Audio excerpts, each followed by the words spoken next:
Hi, everybody. So we're gonna get started here. We got our crew. The whole crew's here. Yay! Everybody's here. But Lucy had some stuff he wanted to show us from his trip to Africa. So I'm gonna give him a couple minutes to do that really quick on stream, and then we will get started with the fun stuff that has been waiting for weeks. All right, here we go. Can't even. All right. She's too adorable. And he's out. All right, Lucy, go right ahead. You got the floor. Well, first I want to show you my good roll, apparently. Well done. Second off, I got... hold on.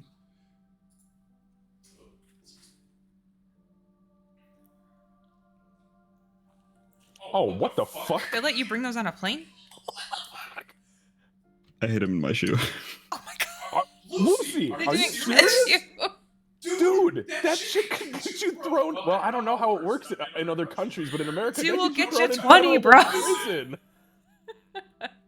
That's a No, in South terroristic Africa- act in America. Those are In really South Africa, cool. they'll just confiscate it. Oh. Dude, that's bad. The fact that you just told me you brought 2 fucking throwing knives We back shouldn't have from done this Africa on in your stream. shoe. In your shoe. Goodness gracious. Well, you guys It's were a slippery safe. slope to drug I- dealing, by the yeah. way. I realized that it sounds worse than it is. I meant the shoe. I put him in my shoe, and then the shoe was in my suitcase. Oh, That that's not was quite some- as badass. That was some Yeah. need to know. Come on, that was a huge ass detail. Yeah, that's Yeah, a pretty big deal. Yeah, I was about to say, I was thinking it was like, no, yeah, you were just walking around with your feet. throwing knives I- in between your... I thought you stabbed your shoe. I thought you stabbed the bottom part of your shoe and just shoved them in there. That's what I thought. You shivved your own shoe. Shoe shiver. There's no way that would get me through metal detection. Wait. Those yeah, are cool, that was. though. Those are really I cool. should have added that detail. Second thing I have around my neck, I found like these two. I'll move them closer in a second. These are two African necklaces that one means luck and the other means joy. Oh, that's Oh, awesome. hell yeah. You picked up a luck stone in Africa, too? Damn! That's why I got away with the fucking knives. They didn't catch. They didn't catch him with the knives Yeah, because he had the he luck. bought the luck stone from the Yeah. creepy shaman in the hut that smelled like ganja. Yeah, post it. Yeah. Oh, that's cool, That man. is so. Oh, those are cool. actually Very very sharp. cool. Are those wooden or stone? I don't know Oh, if you he can can't hear hear you. me. Looked like wood. Okay, Lucy, are those wood or stone? Heated up clay. Sorry, I forgot Bush to talk Oh, for a okay, second. clay. Oh, okay. That is so. I mean, that's really cool. That's Dude, something that's I would awesome. get too. That's really neat. Yeah, that is. The one that looks like the Templar icon, ironically, is luck. Oh, Luck The and other one is joy. Templars.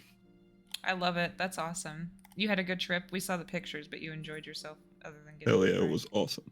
Good. Except so for like cool. in the last house we stayed, the one with that Wi-Fi, because it had this tin roof, right, and no fans or AC of any kind, and it was like 30 degrees every day.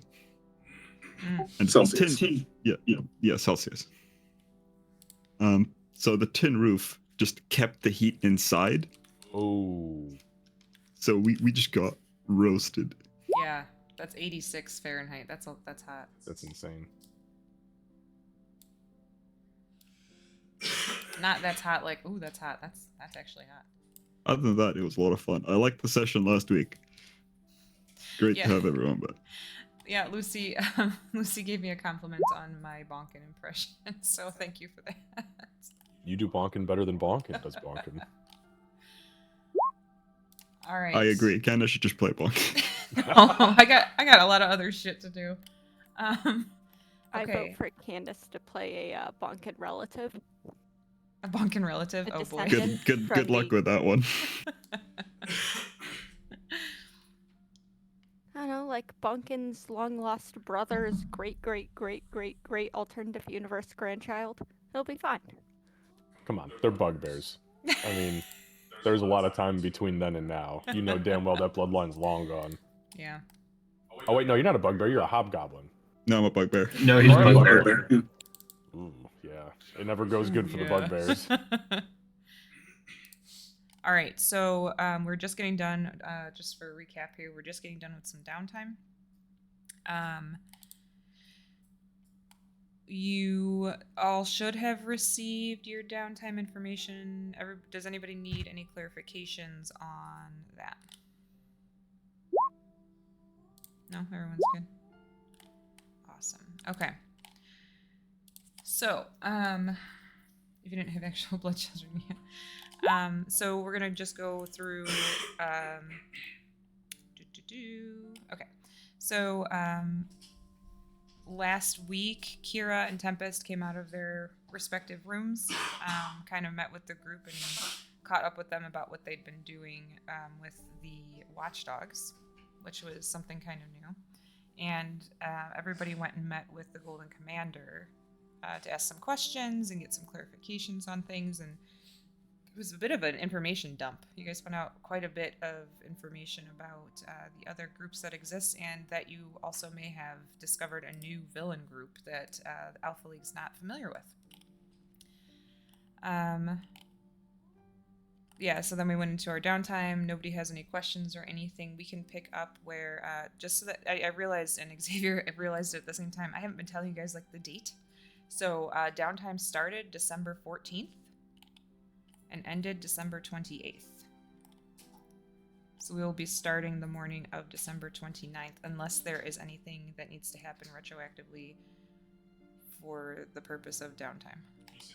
What did everybody get for Christmas? December 14th is the start date. December 28th was the end date. So there has been talk throughout headquarters about the winter festival. Nobody says Christmas or anything in particular, but there's a winter festival coming up. And actually, Tempest, Tem would have spoken to you about that because that's the one they were talking about having you play in. Right. On a side note, speaking of Christmas gifts, Bonkin would absolutely give everyone gifts. However, he doesn't know how gifts work because he never had the money for it. So each of you will probably find like 2 gold coins either in your bedroom while you were out, or in Kira's case, in front of their door. She was like, Does she get 2 or 4? Because Min's there too. Oh, that's a good point. It'll be 4. Okay. Yeah, so you find random coins with nothing tying them to anybody. There's probably a note, really very badly written. Perfect. So you find a badly written note from Bonkin, along with a couple of coins. That probably says something on the lines of, I hear people are giving presents, so here is your present. Yeah. I have a DM request. Can I have built a little compartment in Min for her to hold her own coin? Oh my word. Maybe Not if you much. maybe if you take some of downtime coming up to restructure her a little bit. You know, I am absolutely adding that to the list. For now, she's just gonna have to have like a wallet tied to her. Perfect. Yeah, she's got a little like collar with a wallet, or like little saddlebags. Okay, tiny little cat saddlebags. Yes. So we are picking up the morning of December 29th. Everybody has taken a long rest. Everybody's completed their downtime. I'll let you move your characters wherever you want them to be in. Actually, I'm sorry. Mhm. Could I have done... Can I backtrack to the night before? Because I need to bother Marcus. Yeah, the 28th. Cool. Yes. Sure, go for it. Okay. Well, Marcus are here. Yes. Don't you Thanks. fucking start. Aegis, I still got one on you. Okay. So after Kira spent 2 more weeks, pretty much just in her room with the occasional terrifying sounds of metal on metal or saws and power tools that she definitely doesn't have. Then she's going to come out and find wherever Marcus is. Yeah, he hasn't left his room in probably like 6 days because he's been trying to figure out how the fuck to use his cell phone. Okay. And then she's going to... I'll leave Min back here. She's gonna go and knock on Marcus's door. Yes? Marcus, it's me. I was hoping I could talk to you for a minute. Yes. You can come in. She will do so. He's currently lying on the bed in his the gray sweatsuit, but he's got the fucking visor on his head, and you can see from underneath he's blinking very, very hard into the visor, which keeps flashing with like a purple light. Are you okay? I can't figure out how to send a fucking text message. It's been weeks. What?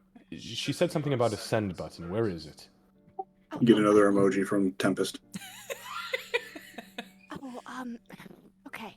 So. Oh, damn it. He's been sending me this small yellow ball that seems to be winking and... I got one last night where it was drooling. I thought he was hungry, but I'm not entirely sure now. Okay, let me... Please help me. Your phone. He takes the helmet off and hands it to her. You'll need to put that on. Okay, what if I show you on my phone? Will you be able to translate it to your helm? Probably. Okay. Kind of like sits back on the bed, kind of like just points to the edge of the bed. Okay, where? So she takes a seat on the edge of the bed. Like, she absolutely left the door open behind her, too. And she's going to pull out her phone and she will show him how to send a text. He watches her do the typing, and then like as he watches you push the send button, he's like, "Is this seriously? Hold on." Puts that the visor back on. A weird little arrow. Oh, oh, wonderful. Hang on. And then there's like a heavy blink. Tempest, you finally get the text message he's been trying to send for days, but it's the words, "What is this?" over and over and over and over from all the back messages. Oh, finally. Yeah, see, there you go. It's not too bad. He takes the visor off.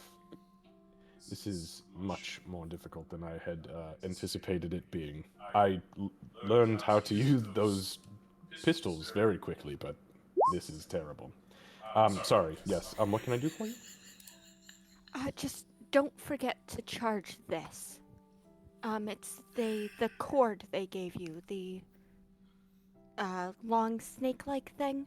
Oh, yes. He kind of points to the side table where it's plugged in. That thing, yes. Yes, just make sure you do that.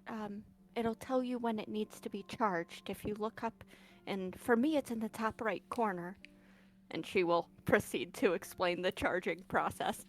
Yes, mine buzzes. It physically vibrates when it needs charging, because flashing will throw me off in combat. But thank you. It seems like buzzing would too, and make you be concerned about sudden electrocution. Well, I wasn't afraid of sudden electrocution before this conversation, but that seems to have slipped in a dangerous direction. I'm sure it won't happen. I haven't been able to get one to explode yet, so electrocution isn't likely. But I was hoping I could see one of your blades. I know you said I couldn't take it apart, but I think I know what I need to add to it. What do you intend on doing to it exactly? I know last time we talked it was a little vague. Improving it? Still vague. Okay, well, as long as you don't break it, then, or take it apart, that's fine. He kind of points, it's under where you're sitting. It's under there on the shelf. Oh, and she's going to, go and retrieve it. A minute, see.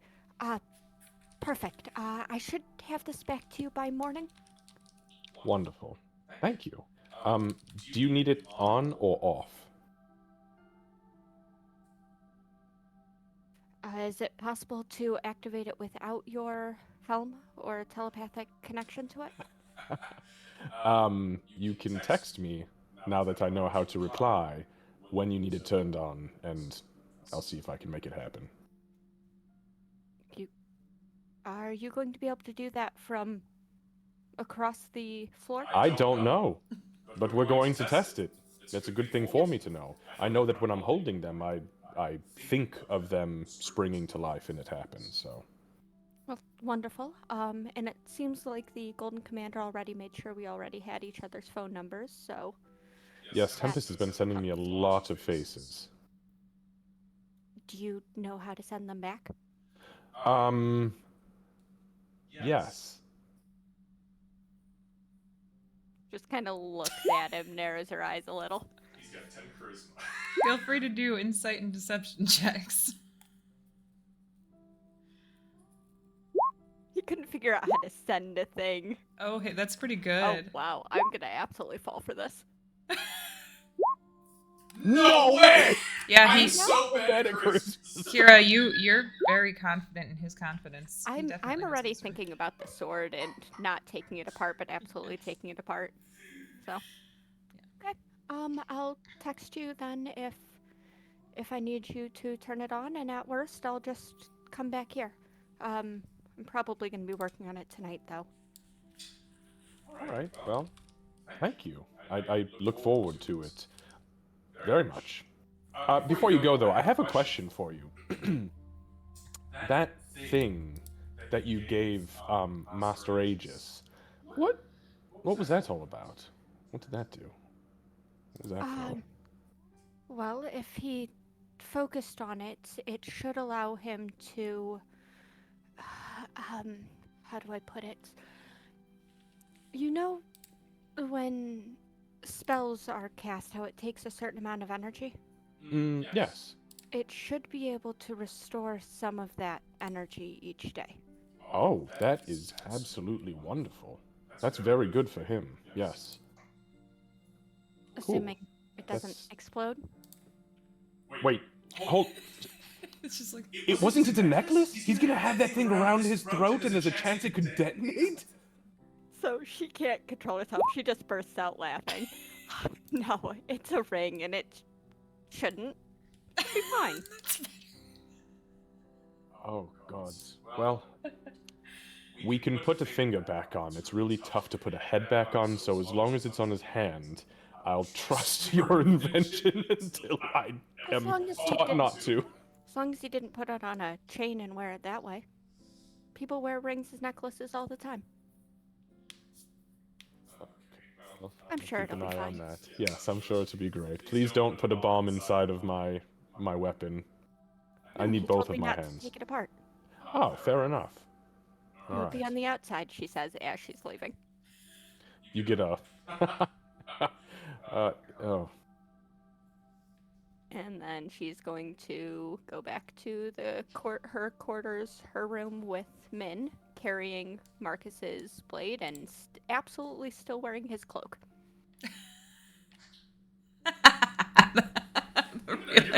Oh, that's when we were in the winter place. a long wasn't it? fucking time ago. It was like first. Oh my session. God! Sorry. That was first session. I forgot that I was like, when the fuck did I give you that? Yep, it's been in my inventory. Absolutely still wearing his cloak. It's a good cloak. Is there any other roleplay that anybody wants to do before we complete the long rest and start on the 29th? Yeah. I think throughout. I guess I'll do mine last if anyone else has something to do first. But Bonkin would probably go around to everyone.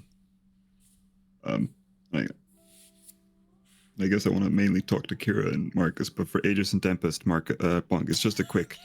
How are you guys doing with all this futuristic, twimey stuff that happens?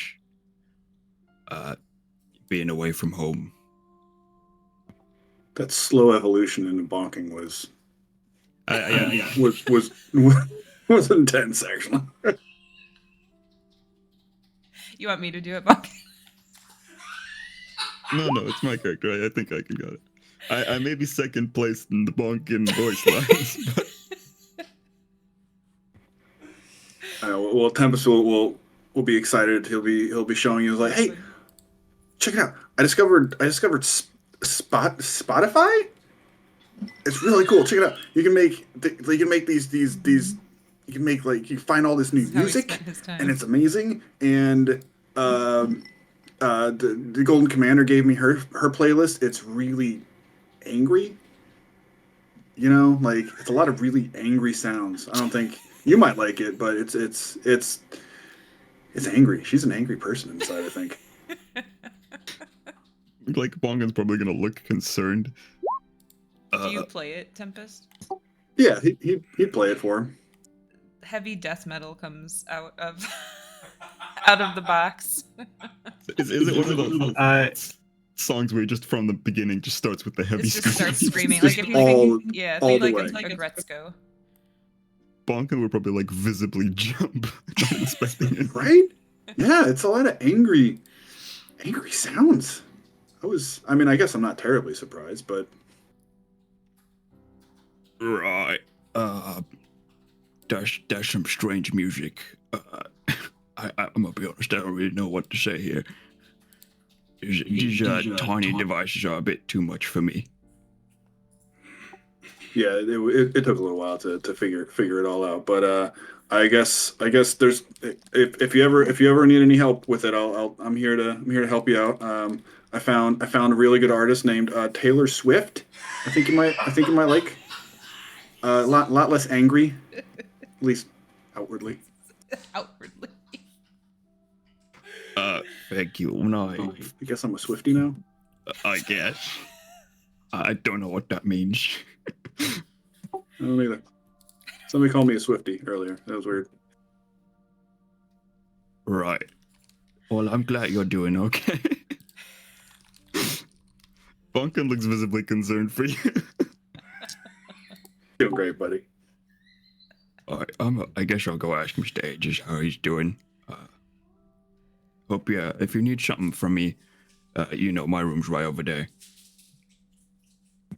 Same here. Thanks, Bonkin. Alright, see ya. Yeah, I guess Bonkin kind of go to Aegis and ask kind of a similar situation. I mean, at least of like, you know, Mr. Aegis, how are you doing with I guess everything that's happened? You drop chocolate. Don't worry, I do it all the I time. can't say that. Well, I guess I can't say that I'm maybe fully one piece, embracing just it yet, but one tiny square. it's starting to grow on me. Thank you. Okay, 2 squares. Thank you. Got to admit, it seems like a lot of the people around here are a little softer than in the past. Yeah, I saw that, and I'm not sure if I like it or not. I guess for my daughter, I like that there's less to do and it's less difficult. But I'm so used to doing things a certain way, it's kind of difficult to learn these new things. Just take your time with it. Everyone learns things differently and at different paces. Also, have you seen Mr. Tempest? He's got this spot iffy thing, and it's making screaming sounds at me. I actually wanted to ask, is there a chance that I actually heard the playlist when he had turned that on? Give me a perception check. Because you're pretty close to where they were.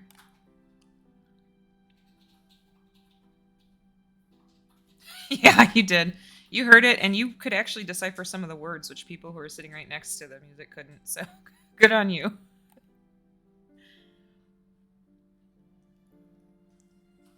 What's great about that is I actually can decipher Screamo because I listen to it so much. Yeah, I know.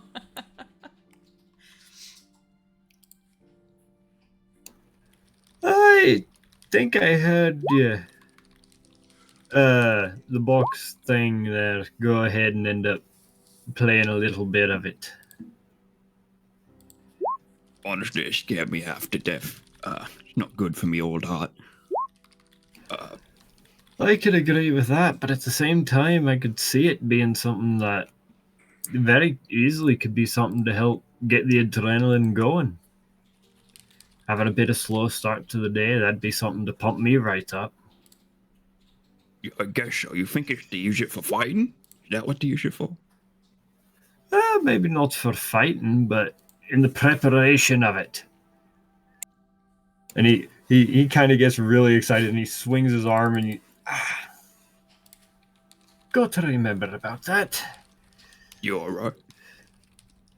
Oh, it's minor wound that I got. It's nothing. And he'll go ahead and pull the sleeve up and actually reveal the scar that got left.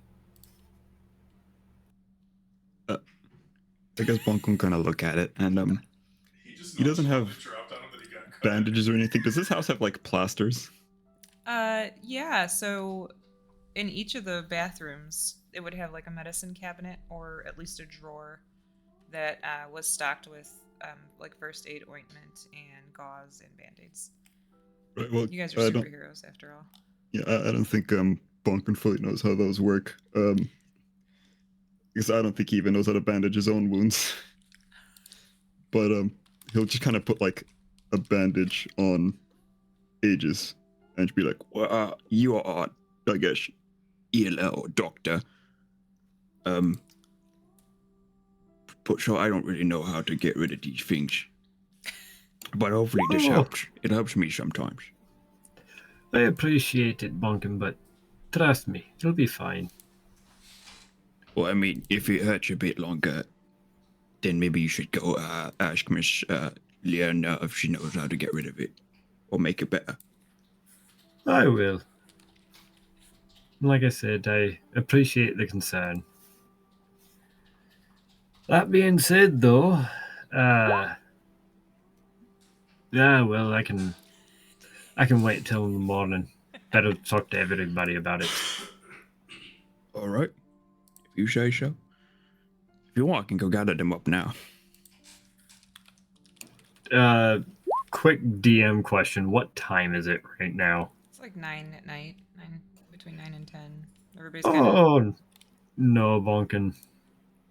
It's late. Let them sleep. We'll talk in the morning.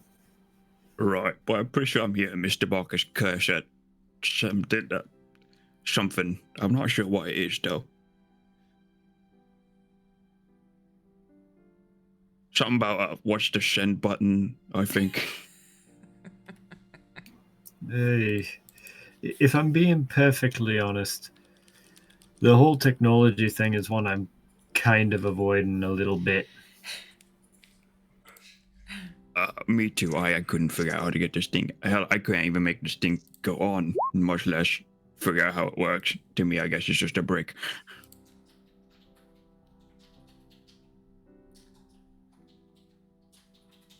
And it's been good talking to you, Mr. Aegis.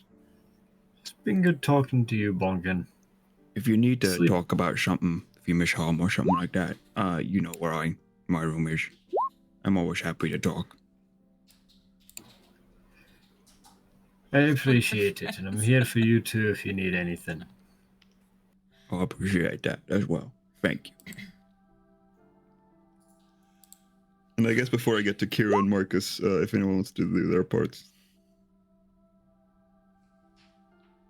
I mean, I Tempest only really wanted to talk to one of the prisoners, way downstairs, but I can wait till after Bonkin's done with his thing.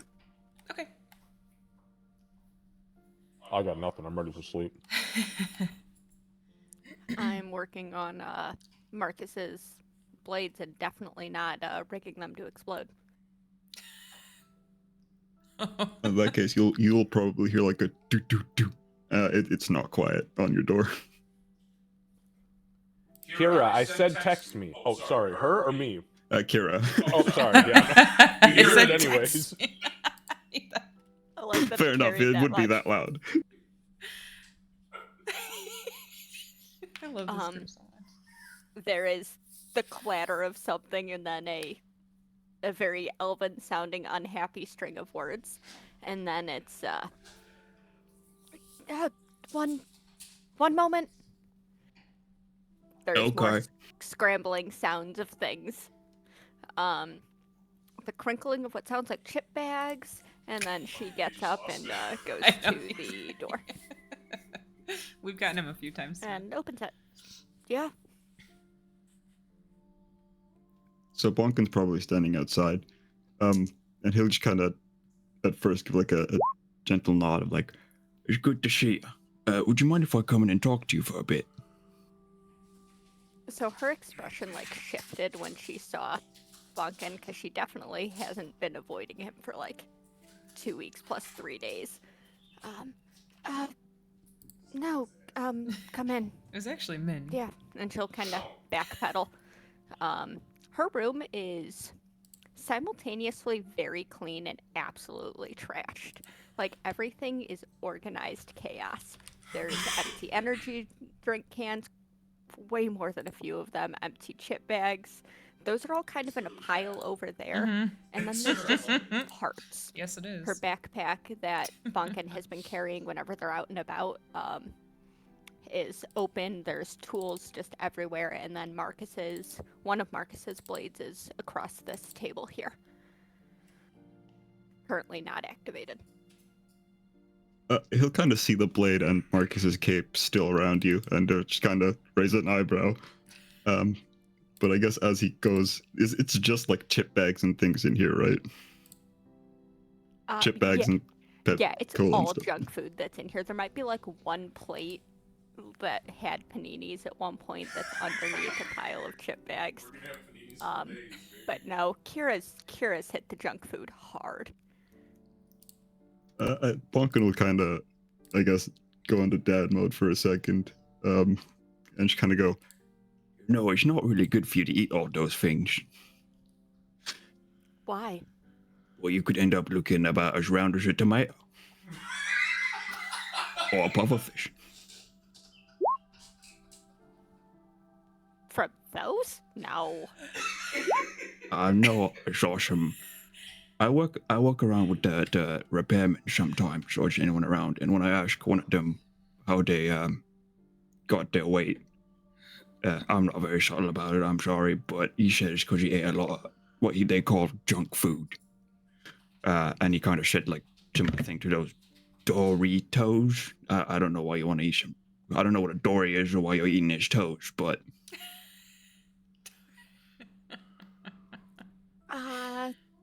That's yeah, I'll remember that. And she's trying very hard to not look at a bag that's like sitting that definitely says Doritos across the top of it. She's trying to look anywhere but at that in very incriminating evidence. well, if you want, I can prepare like a salad for you or something. I can at least do that. I don't know how to work them fancy gadgets as good as Mr. Aegis. No, that's kind of you, but no, Aegis has been making these sandwiches, and really, I'm not really hungry. It's just when I'm working, sometimes I want to just eat some things, and yeah. Well, yep, I can see you're not hungry. That pile in the corner over there is almost as tall as I am. Well, I mean, they keep appearing in the kitchen, so... I'm pretty sure someone keeps putting that in. Well, why are you here? Oh, right, yeah, sorry, I got distracted. Jesus Christ, I was like... And he's gonna like move past the pile, but it obviously like bothers him. And I guess he'll kind of just sit on one of the couches if it's not, and like clean it off if there's anything on it.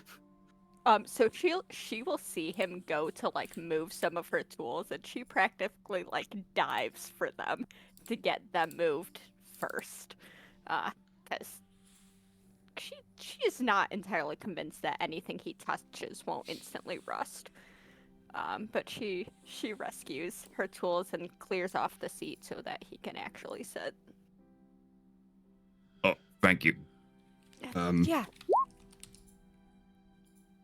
Sorry, if you don't want me touching things, I probably should have asked first. No, you're good. I keep them all in a very specific way so that if I need to, I can reach for something without needing necessarily look for it, and, yeah, and she'll set them carefully down on the table next to the blade. Anyway, what I wanted to talk to you about is, doing our last mission together. Yeah, I could see by your face you were kind of expecting this. Kind of. And it'll kind of like avoid it. point towards like, I think, like, at like his chest or somewhere, wherever it was. Min hit me pretty hard, but to be fair, I wanted to say that it's okay. I was kind of holding the man down so that you guys could hit him. I know it's probably been bothering you because you were stuck in your room for quite some time. I just wanted to say that it's really okay. It happens sometimes. Me daughter sometimes gets a bit too happy with the knives we have. It's kind of where I learned to catch things the way I do. Nearly took me eye out one time. It's really okay. You don't have to worry too much about me. I'm a big old bloke. I get I'm easy to hit.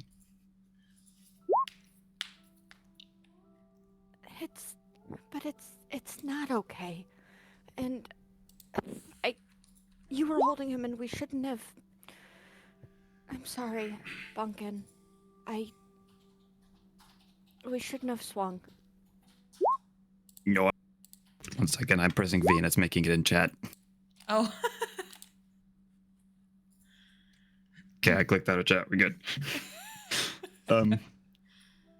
No, Miss Kira, you should have swung. That's kind of why I was holding him down. If I were afraid of getting hit, I probably wouldn't have held him down because I was getting burned by the fire on the ground, as well as the flying knives that were also on fire in the air. This might sound a little mean, but what were you thinking? Well, it was a big man, and Tempest and A just put all this stuff there, and if he moved, and Mr. Marcus said we need to keep him there. It's not worth you getting hurt. Why not? You guys, Aegis and Tempest and you were there to help. Marcus was there if I needed to be carried. Because he's also very strong. And he has that weird purple thing that, lifts you up. But if you got hurt beyond the way you already did, how would we get you back home to your family? Miss Kira, when we accepted the quest to find this artifact, I think all of us were ready in case something bad happened. I didn't want it, but I did tell me daughter that there was a chance I could not be coming home. Were you honestly telling me that you were prepared to end up in another world? No, to be honest with you, I was figuring dead rather than... Yeah, and it irks me more that I'm alive and can't return back to her than it is of me dying. You know what happens when you die in your world? They have a body that you can bring back to your family. You know what happens if you die here? They're left questioning. Personally, Miss Kira, either way, I'm not seeing me daughter again for a long time. And if I was dead, I wouldn't want me daughter to see me dead either way. He's gonna do this shit to Marcus. So please, next time I hold a monster, just aim a bit longer before hitting, but it's really okay if you hit me. How about next time you don't put yourself in the middle of the fire and spinning blades? I can't promise you that. Because if it's between me and keeping all of you alive, I'm an old bugmare. Me life ain't that long. You've got a long time past me. I forgot one of the things I needed to buy was sets of And besides, we don't know if we are even okay. gonna go back. We'll make sure. something that they have, but Yeah, they have. And if that's the case, then this is more your area than mine. I'll send you a price. If you don't I knew it was so mundane, but I make it out of a fight It makes because you sense. decided to take a risk for a little bit of extra help, then who's going to help keep us safe for the next fight? And the one after that, and the one after that. I'm not gonna throw me life away. That's not the way I do it. I did that because I knew I was hoping at least that he was gonna go down before me.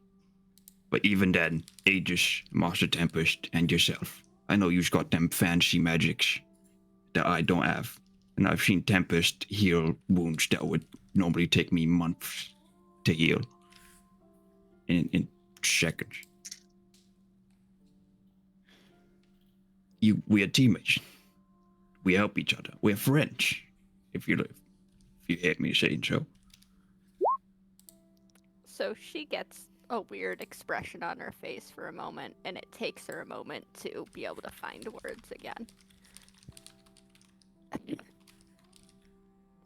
Okay. Okay, Bunkin. I rely on you just like you rely on me.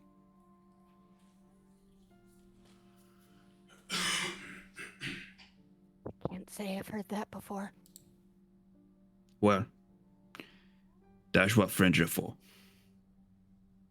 If you can't rely on me, then I ain't doing me job right.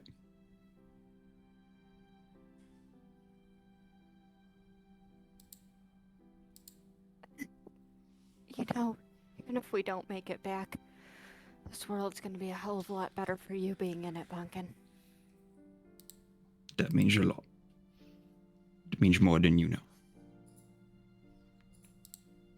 Anyway, I'll stop you distracting you from your, I don't even know, illuminist type things.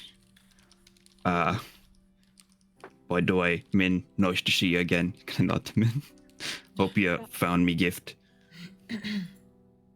So Min sits down and just puts a paw up. It's just kind of like the shaker, just showing acknowledgement kind of thing. And a rumbling sound emerges from her speakers. You mean like purring? Perhaps that was the creator's intent. Handcuffs or these big iron Right. Modern day handcuffs. The iron manacles Like he'll are kind of 6 bend pounds down each. and I guess grab the paw. I'm more like looking towards Kira to be like, Yeah, is in this real life. correct? Am I doing this right? Yeah, if they're good ones, yeah. Kira's too busy trying to stifle a sudden make sure that giggle I'm right, at but- that. Okay, I'll add. I just want to make sure. I think Min appreciates your gift. That's glad 1 to pound. hear. Is it? Mm-hmm. 1 pound each. Anyway, again, I don't feel bad for hurting me. It happens. If you I do, can't promise next time if I'm gonna take the swing or Min will. He's gonna buy 5 sets. either way, if it happens, it happens. It happens to the best. Yeah, and there's plenty. So. And apparently, that being said, I've seen Mr. Marcus with that pistol a few times. I wouldn't be surprised if he hits me now and then. I'm going to try and take a look at that next. See if I can make some modifications to it. Yeah, I need to speak with Mr. Marcus anyway. Not about his firing. I'm sure he'll get the hang of it eventually. But meanwhile, I see he's left you a bunch of gifts, and he's gonna point towards the cloak and the blade. Well, this I'm trying to improve upon tonight. I have an idea for that, and Oh, so Mr. Marcus is visiting tonight for your soul. Jesus Christ. What? I removed this. Okay. only if we can't get him to activate it from across the floor. But more than likely, I would probably go to him. She seems very confused. Right. I see. Well, just remember, kids, it's always good to wear some kind of protection.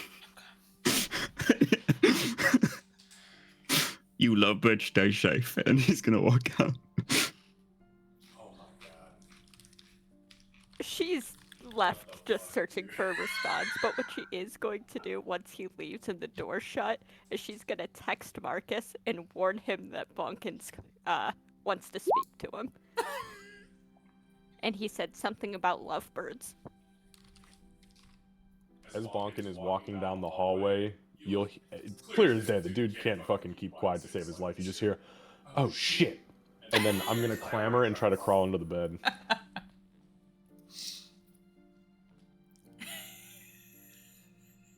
In that case, you'll hear like a do on your door because your door is closed normally.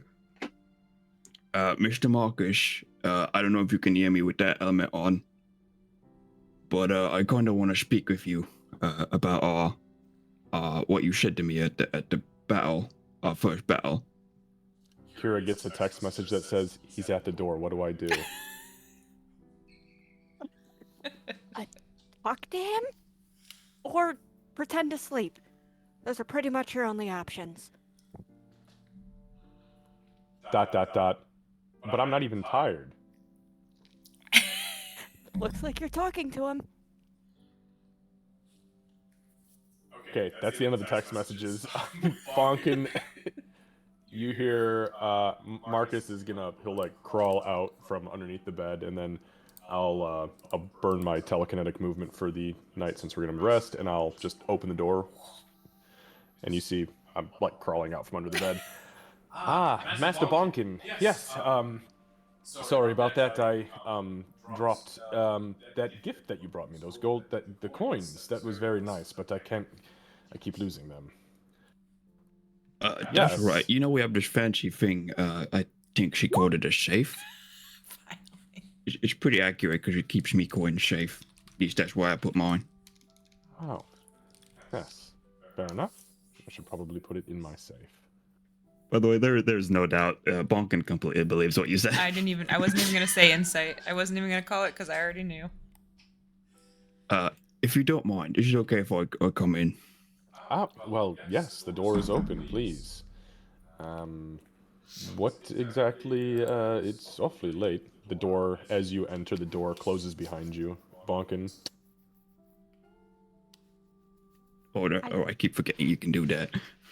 I think Kira's going to be sending, like, vaguely hazing text messages since she knows it goes to his helmet, and he's probably wearing it throughout this entire conversation.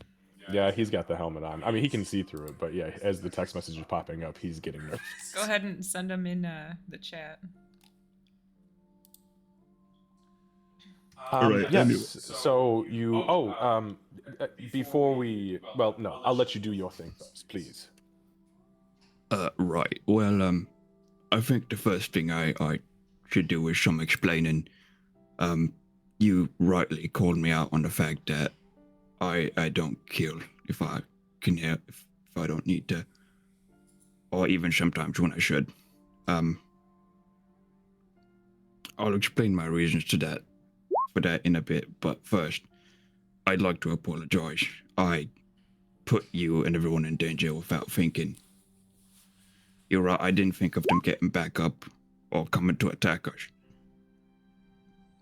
And that's my fault. Well, to be fair, it really wouldn't have been so much of a problem if you would have maybe just let us know beforehand that wasn't going to happen. I was just a little shocked, especially with the aggressiveness of those creatures. Terribly unappealing. But I've never held anything against you, and I guess I apologize if it came off personal. I'm a militaristic man, Master Bonkin, so when things happen in the heat of combat, I react. Part of my nature. I don't mean anything by it. Oh, no, I didn't take offense, Mr. Marcus. It's just when you told me that Mr. Marcus is the killer, it didn't sit right with me. Because I don't think that's fair.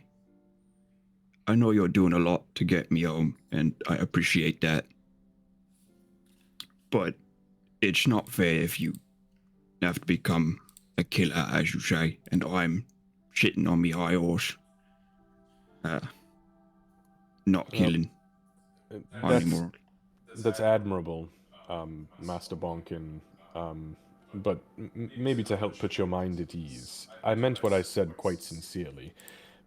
My existence was foretold as a murderer, predating my existence to the 15th or 16th degree.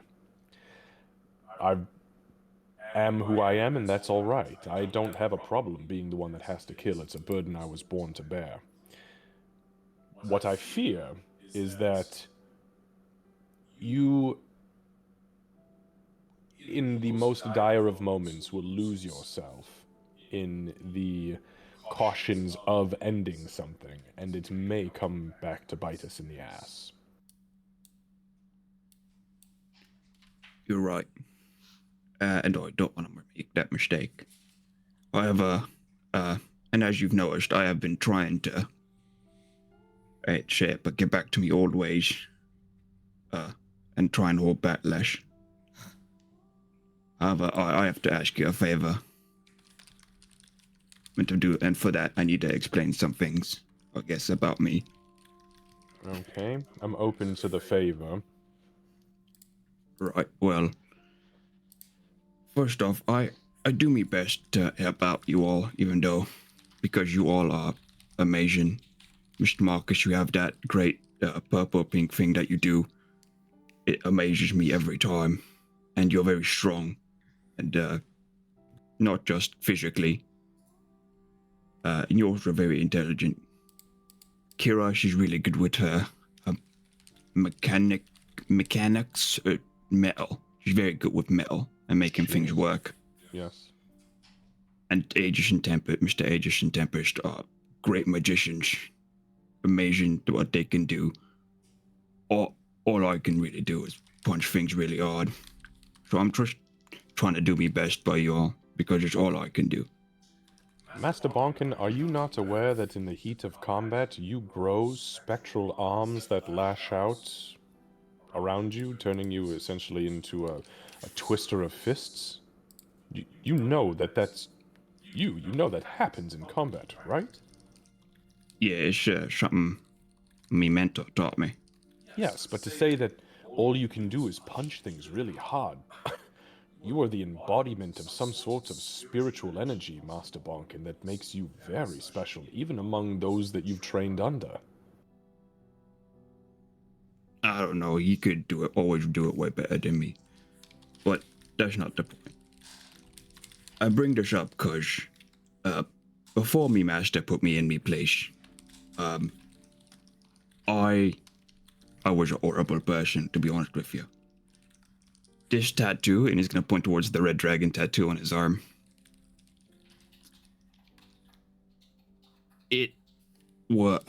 I got this tattoo because I was part of a gang in me town. A very bad one.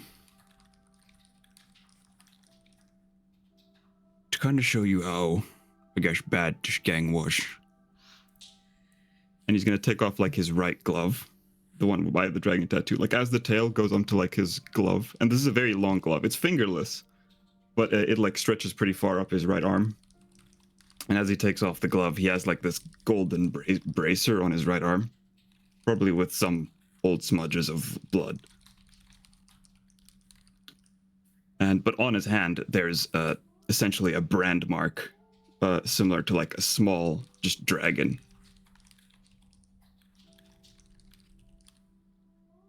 We had to essentially permanently scar ourselves as a part of the proving. And what we'd do is we'd do deplorable things like say that we're protecting them, protecting store owners if they pay us, and if they didn't, well, I was sent in. Because I always used to get really angry, because it's what I got inherited from my mother, and my mother got it from my grandfather. So you were extortionists? Well, not just. If someone needed someone gone in town, that was our job too. Huh. Can I insight check him? Mm-hmm.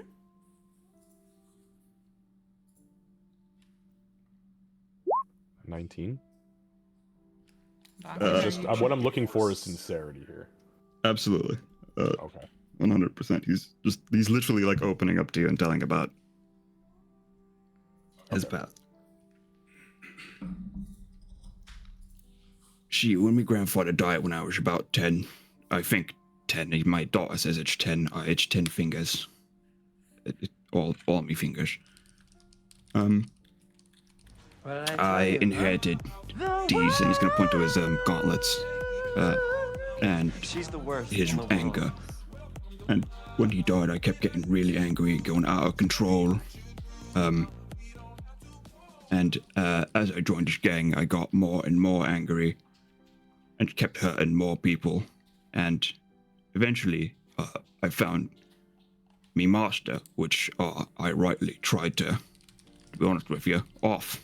I tried to get him gone permanently. However, he put me in my place and essentially taught me everything I knew. The problem was you can't leave the gang. They were very cult-like, I guess. And since I was their muscle and the strongest thing they had, they didn't want to lose me. Unfortunately, the only way to leave that gang is either you die, or they did. I killed a lot of people I knew very well, and I'm not proud of it, which is why I swore to not kill if I didn't have to. So I guess my favor to you, Mr. Marcus, is if you see me returning to some kind of monstrous self or losing control again, please stop me. I feel like you're kind of the only one with the strength. So, Master Bonkin, what or who still remains of that gang? At the moment, just me. Fuck me. Alright. I've seen your focus in battle, and I've seen how strong you become. I've seen that before in my days of adventuring. I'm no stranger to what your abilities are. When you say that there is a potential that you may become a monster or lose yourself, do you feel or have you felt recently like you are at that point? Not really, no, but I haven't really killed anyone yet. I'm just afraid, there's a line. Afraid that if I Understood. cross. Yes, trust me, I understand. There's a thirst for battle. Very well. I will ensure that you are rendered inert should you lose yourself. But I get to be the judge of when you've truly lost yourself. That's fine by me. Good. You're smart, so I trust you. You're also my best friend currently. Master Bonkin, we fight very well together. I have to say, most of my training days were me and my own mentor. And when I took to the real world to strike up my adventuring career, I met many who, most of which fell before me.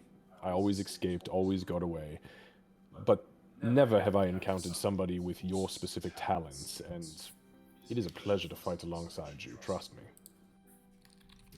I just have one last thing, or maybe a bit more, but me strength ain't really me own.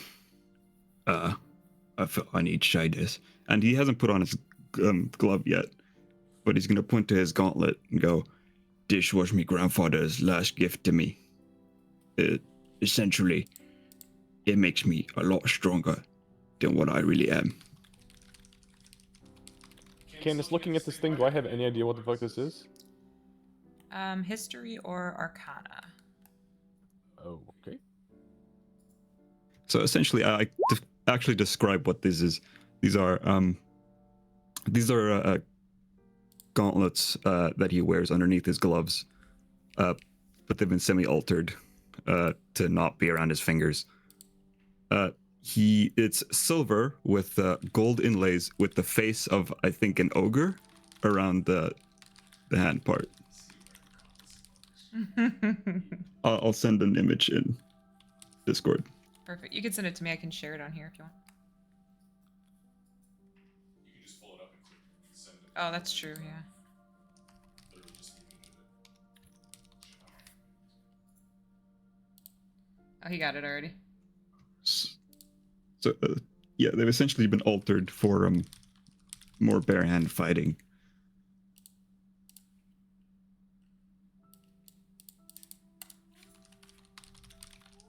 So they're more, I guess, bracers than gauntlets now. Yeah, that's true, yeah.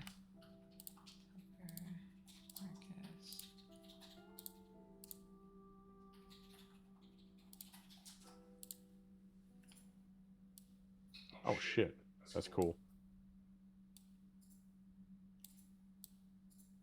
So did I figure it out with the 17? Yeah, the 17 you would know what those were. Yep. Okay. So Marcus kind of like looks down at him and he goes, "Interesting. So you take these off and you're really not as strong as you appear, huh?" I'm still a bit stronger than I guess most folk, but not nearly as what I am now. There's really no need to be. I hope you're not ashamed by that. That is your strength. Magic items a fair game. Do you see my boots over there? He kind of points in the corner. Those things are the only reason why I'm capable of walking around, well, at least in the other world, with, what, 60 pounds of coins in a backpack and fight like it was nothing. It's just magic. It can be part of you. I'm not ashamed of these. These are my grandfather's last gift to me. But if it does end up happening that you need to end me, please feel free to take these for your own. It could be me last gift to you. Oh, Walken. I don't think that we are going to let it get to that. I promise you. I told you when we got here that I'm getting you home, and I intend on that being the purpose. Plus, I have unfinished business where we came from, so we have to go back. There's truly no option. We're around a lot of smart people, so we need to have a little faith. But, should you truly perish and we cannot bring you back, I will proudly wear your gauntlets. Thank you. And then, I'll tear the fucking head off of whatever slew you. Unless it's me. Then I'll tear my own head off. I'd rather you not do that. At Well, least I for might- yourself. I'd have to be careful with those gauntlets. One miss scratch and I'll break my jaw. That's true. It does get taken a bit used to. I broke my crib accidentally. Not my crib, sorry, me toys when I was a kid. Ah. Most kids go through a phase, though you were probably a much larger kid than I. Well, you're probably a much larger kid than I ever was an adult. Speaking of, do you have family back home, Mr. Marcus? You seem very, I guess, soldiery. You don't really seem. You said you had unfinished business.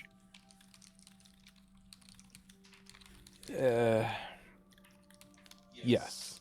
Yes, I do have a family. I have a clan that I belong to, Clan Cunha. We are a small collective, very militaristic in the way that we operate. Have you ever heard the stories or the fables of the third daughter and the ninth son?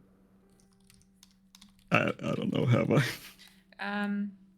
You can give me a history check. Yeah, we are. Oh, yay. I'm Yes. so great at this. It's more just to see if Bonkin was paying Never attention. mind, I guess I am. Oh, holy shit. Yeah, you are familiar. You don't know all the details, obviously, but you know the stories about them. You've definitely heard of them before. So, just to give Lucy a very quick history on this, yeah, they are a clan of tieflings who have this tradition in their bloodline where every third daughter of every third generation born is sent to live with what they just refer to as aliens or outsiders, and then they are sent back later on after they are sent there. And then every ninth son of every ninth generation is born a champion of the clan. That is like the most dumbed down version of it. Yeah, I've heard some, me mentor used to speak about some things like that. He's very, out there. Travels a lot. Well, that's good. It's good to have that adventurous palate. Yes. So within our clan, I am my generation's ninth son. Bonkin's eyes kind of widen. Everything I do, every step I take, every breath I take, I'll be watching.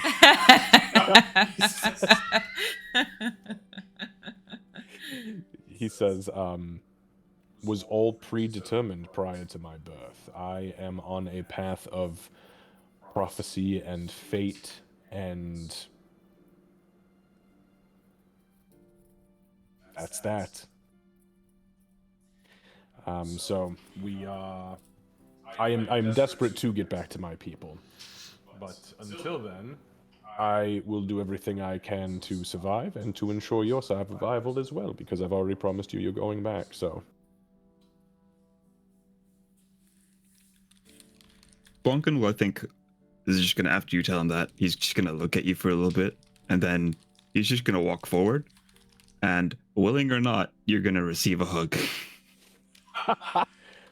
He's kind of resistant at first, but then he kind of like lets up, realizing that squeeze is getting tighter, and if fight or flight's about to set in, and he'll hug you back.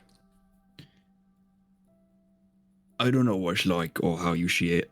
You probably see it as an honor, but to be honest with you, Mr. Marcus, hero or not, 9th son or 20th, you're me best friend. Oh. And to me, you're already a champion. My goodness. You are something else, Master Vulcan. If you ever need to talk about something, or even when we back, you need help with something, I'll be there. Well, for as long as these old bones will let me be there. I seriously appreciate that. Can you help me figure out how to check my email? You mean on this device thing? He kind of takes the visor off. No, mine's in here. To be honest with you, Mr. Marcus, I don't know how to turn mine on. Oh, he kind of points and he says, I didn't want to tell Miss Kira because I kind of told her off for not eating well, and it would be really bad to get a scolding from her right there. Probably so, yes.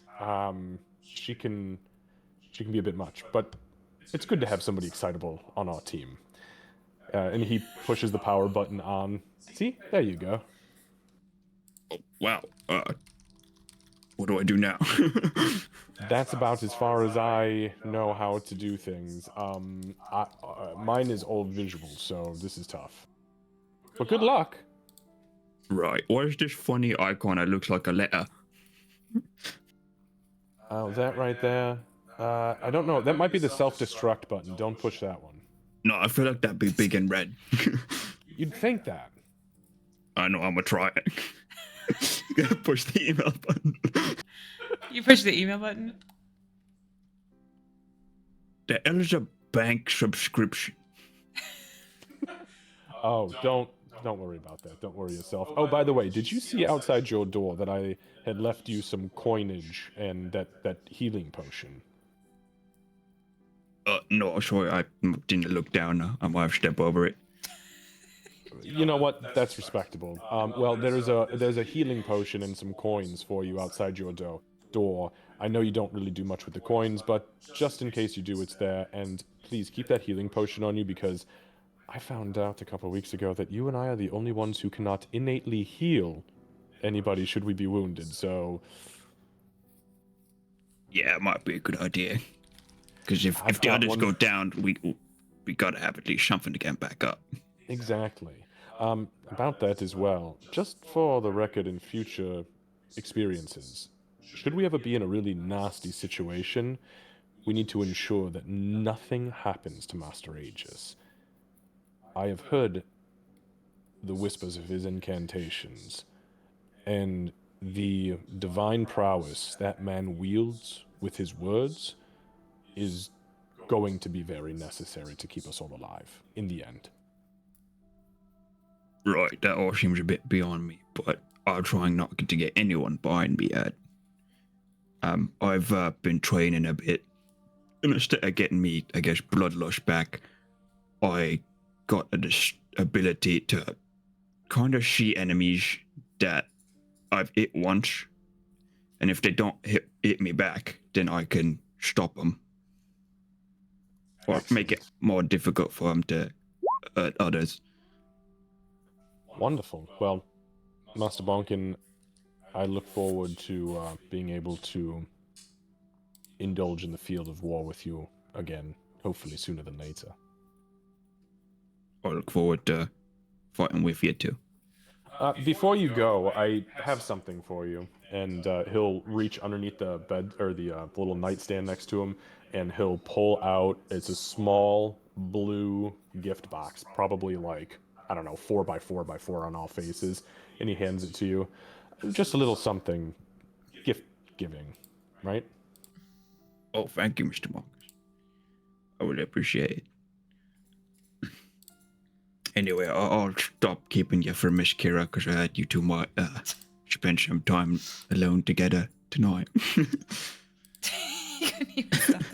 He kind of blinks and he goes, "No, I think she said she was working on my sword. I think she said she was oiling my sword or something like that in her Bonkin room." just smiles. All right, Master Bonkin.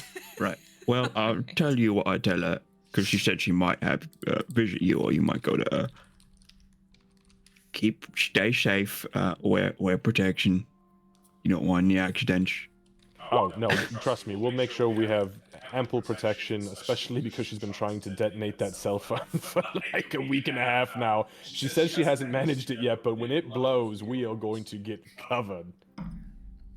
Bonkin's gonna nod and go, You really only did a lot of training, didn't you, when you was a kid? I did quite a bit of training, yes. Well, Miss Kiro's a lucky gal. I'm sure she'll teach you. Anyway, and you two lovebirds have fun. and he's gonna walk out. Lovebirds. Starts to kind of work through the process, hoping that somewhere along the line wisdom kicks in, but I don't think that's gonna. You open your email because you were blinking so hard at him saying lovebirds. And you were looking at the mail And icon. you're in the visor, yeah. So you open your email. Oh, hot damn. I guess on his way back to his room, Bonkin will pick up the coin and the health potion. Great, okay. And open his present once he's in. So you open the box, and inside are 3 sets of handcuffs and a small silver key. He's gonna look a bit confused. Like, I think you should have saved this for Miss Kira.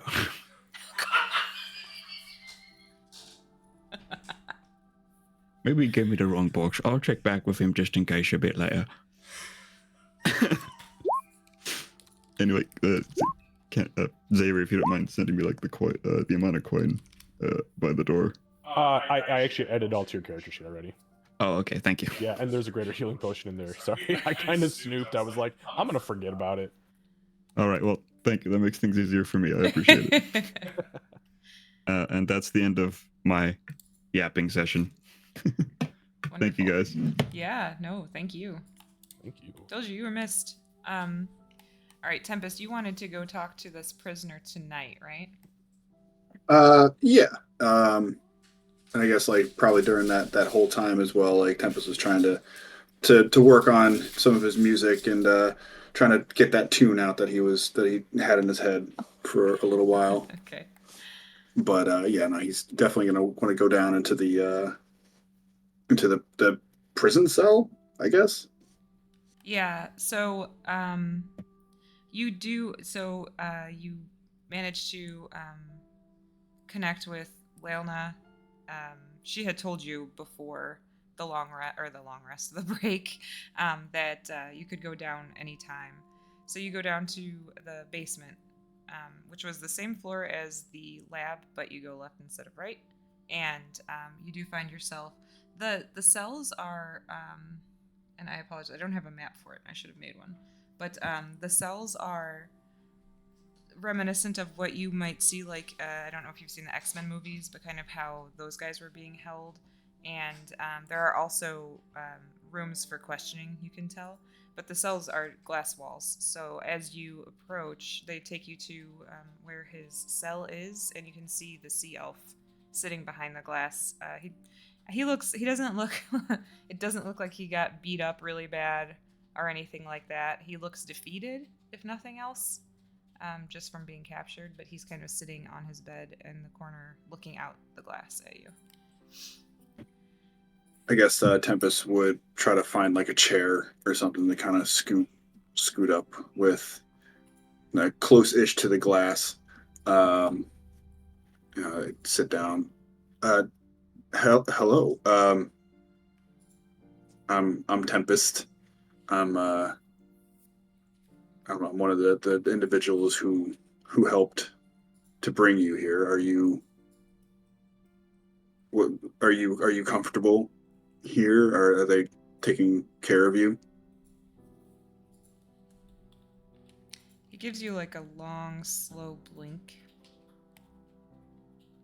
And he scoots to the end of the bed and sort of like puts his elbows down on his knees and looks at you and says, "You helped them bring me here." I did. And now you want to know if I'm comfortable in my cell. I do. Why?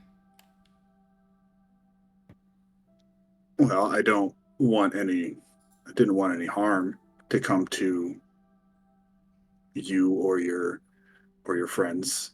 I'm not even sure what you were doing in the park, but fights broke out and you needed to be apprehended, and I helped to do that, but I made sure that you stayed alive, at least. Sorry for what happened to your friends. Sorry what happened to your plans, I suppose, but I just want to make sure that I just want to know who you are, I suppose. Why was this, why did this happen? Why did you have to cross our paths, and why do you have to be here? What's your name again? Tempest.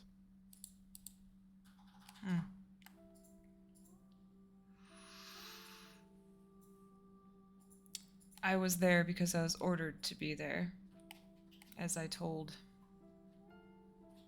whatever they called her. The Golden Commander. No, the other one, the very convincing one.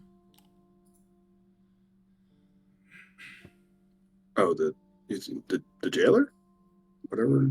Yeah, she did the questioning. She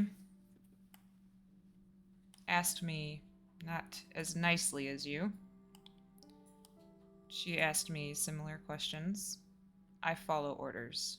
When I get orders, I follow them.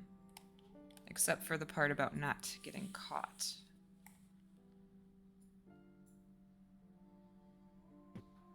And why?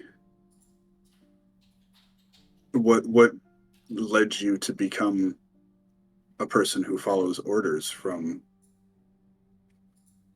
I assume you're not going to give any information about who your actual boss is to me.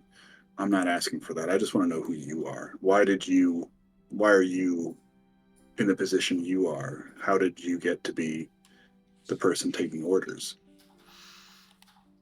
Do you get paid for capturing people who are taking orders from someone who opposes your order giver? Suppose I do, but that's not my goal in life. It wasn't mine either, but money's good.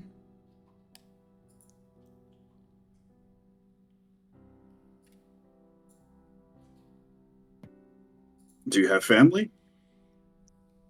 No. No. So you're doing this all for yourself. You're doing all the money for yourself. I have bills to pay. You have bills to pay, I'm sure. Not particularly. Actually, I've been thrown into this world recently. Interesting. little bit of a fish out of water here, so I'm trying to understand the world that I'm currently in. He scowls at you when you say fish out of water. Sorry, bad, wrong turn of phrase. I'm sorry. It was just the best thing that came to mind. I'm the fish out of water. I think that you're the wind out of the arsehole. Shots fired. I mean, I don't smell that bad. I wouldn't Smell know. pretty good, in This fact. glass is pretty thick. It's true. You're a real nice kid. I can tell. You're a nice kid. But learn how to take orders from somebody, or you'll end up in a cell. But you did take orders from somebody, and you are in a cell. All but the last one. Don't get caught. Of course, the most important part. Listen, I just want to make sure that you're taken care of, and they're not torturing you, are they? They're not hurting you unnecessarily? No, I've probably had more warm meals since I got in here than I had prior. Bed's okay. Okay, that's good. And what is your name? I have to make you do the name generator, sorry. Oh, no, I've already got it. Oh, good, okay. My name is Erwin. Heroin. It's very nice to meet you, Erwin. And if you're okay, I would like to, sometimes from time to time, come down and talk to you a little bit more until, I don't know if they're planning on moving you, or I don't know if they plan on releasing you at some point, but I'd like to talk to you some more if you're okay with that. You know how to find me. Okay. Thank you. And I guess I'll go back upstairs. You have a wonderful night. Hopefully they feed you well, and I'll make sure they give you actually a little bit extra. Okay? He laughs.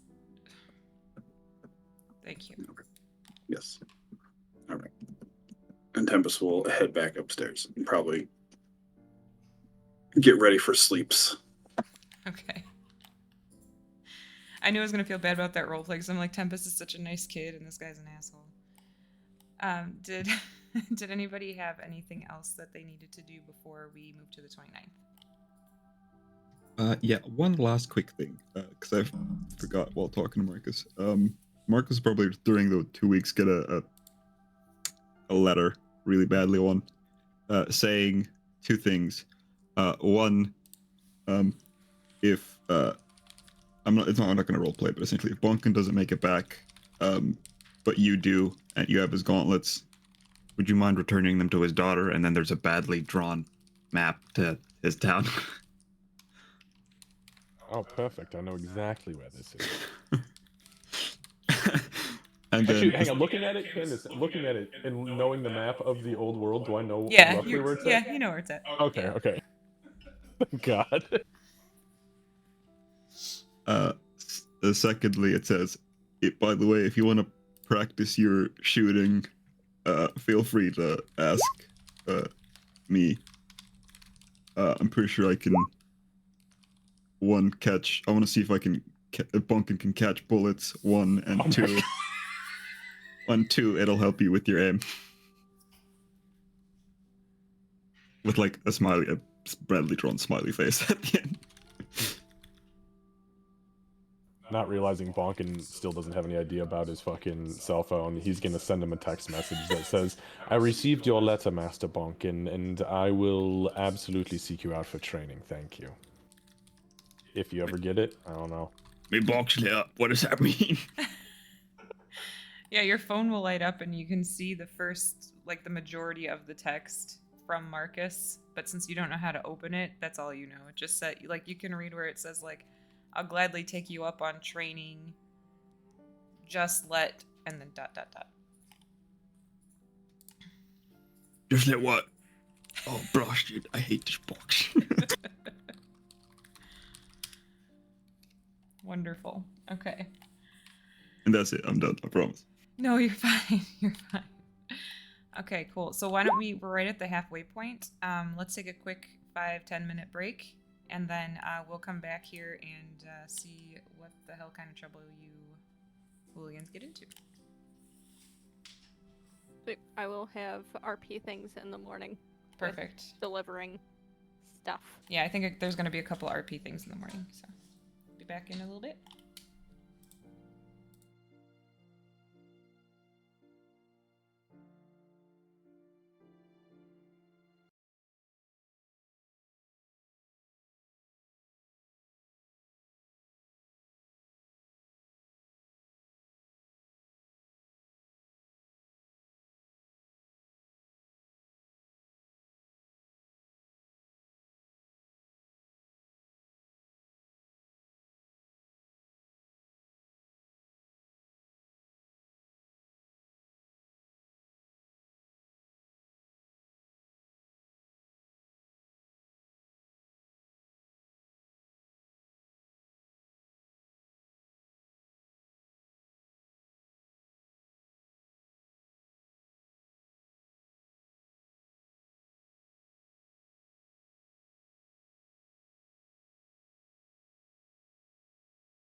sword, which he's probably like KO'd through.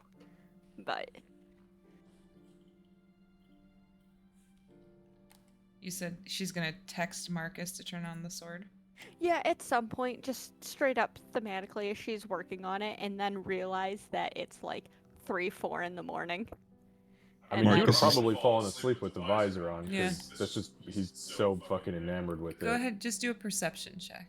I'd like to. You said your visor vibrates, so you know he was waking up from that. shit. He might not. If he sleeps like grandma, there's a good chance he might not. House is coming down. Shut up! I need my beauty sleep. Yeah, you would between the light, kind of appearing with the text on the visor and then the slight vibration from the visor, it would wake you up. It's like jolt awake real Yeah. quick.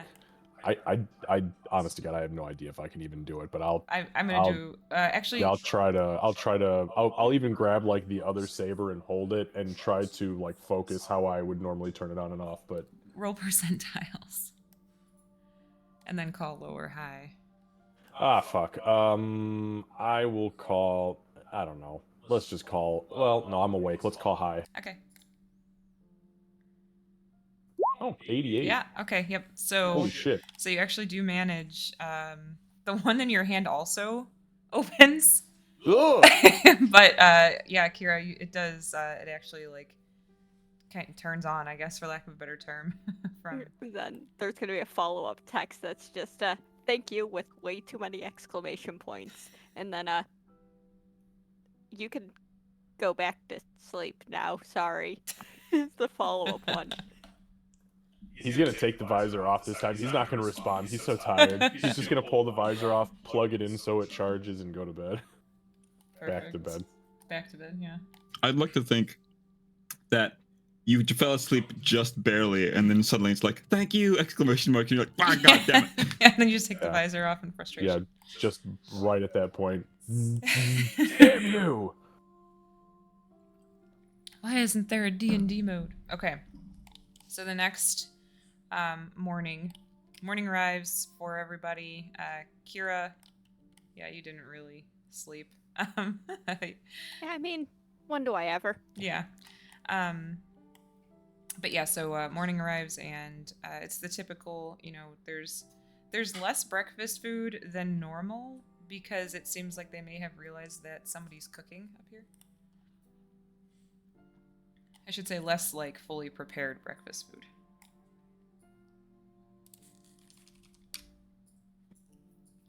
Wait, it's less prepared food? Like it's Like less of the pocket bacon and everything Yeah. because they realized Aegis has been cooking. Yep. And Aegis would also be awake for breakfast to go ahead and try to get things started, but he would probably be moving just a touch slower than he normally is.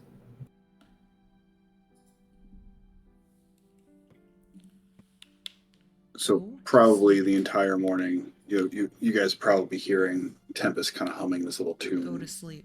to himself a little bit, just like almost like obsessively just humming it to himself. What tune? Do you have the two? Is like, it do you from have- Taylor Swift? Can't hear.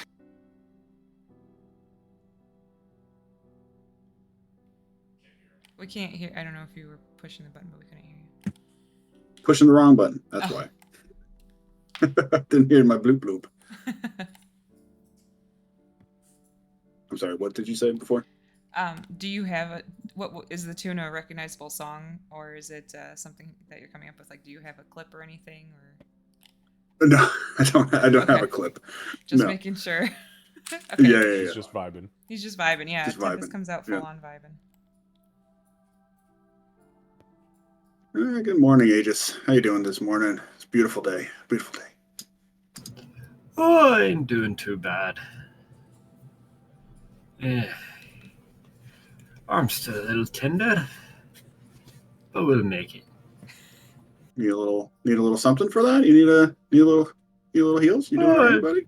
No, it'll be fine. Did you throw your arm out? Oh, good morning, Marcus. No, just a little bit of roughhousing. I'll go ahead and explain more once everybody else wakes up. Marcus is gonna look at Aegis. Is he wearing the ring? He would be wearing the ring, yeah. And this is what it looks like. Oh, why is that screen showing? Oh shit! Nice. Oh, that's cool. He Marcus will kind of look down at Aegis's hand. Roughhousing. Okay. What's for breakfast? Looks like we lost Candace in the stream went Candace dark. is out. Yeah, I was about to say, I thought we just lost a DM for a moment. Oh, weird. But, Aegis will go ahead and look back up at him. We got a couple of different things here. I'm making some omelets. We got some, pocket bacon, obviously. Master Bonkin, your favorite, pocket bacon. I will say that it seems like they're starting to realize that I'm cooking because, they're not bringing as much of the prepared stuff. Well, thank goodness for that, because quite frankly, I'd eat your cooking over that package deal any day. Right, morning. Yeah, I Eggs do are like pretty the, good though. That's true. I do like the pocket bacon, but Mr. Aegis, can I ask you something? Kira's kind of been eating a bit like a slob. Would you mind like preparing something, I guess, a bit more healthy for her? Are those paninis not healthy? Yeah, but if you see the pile of trash she has in her room, it's almost as tall as I am.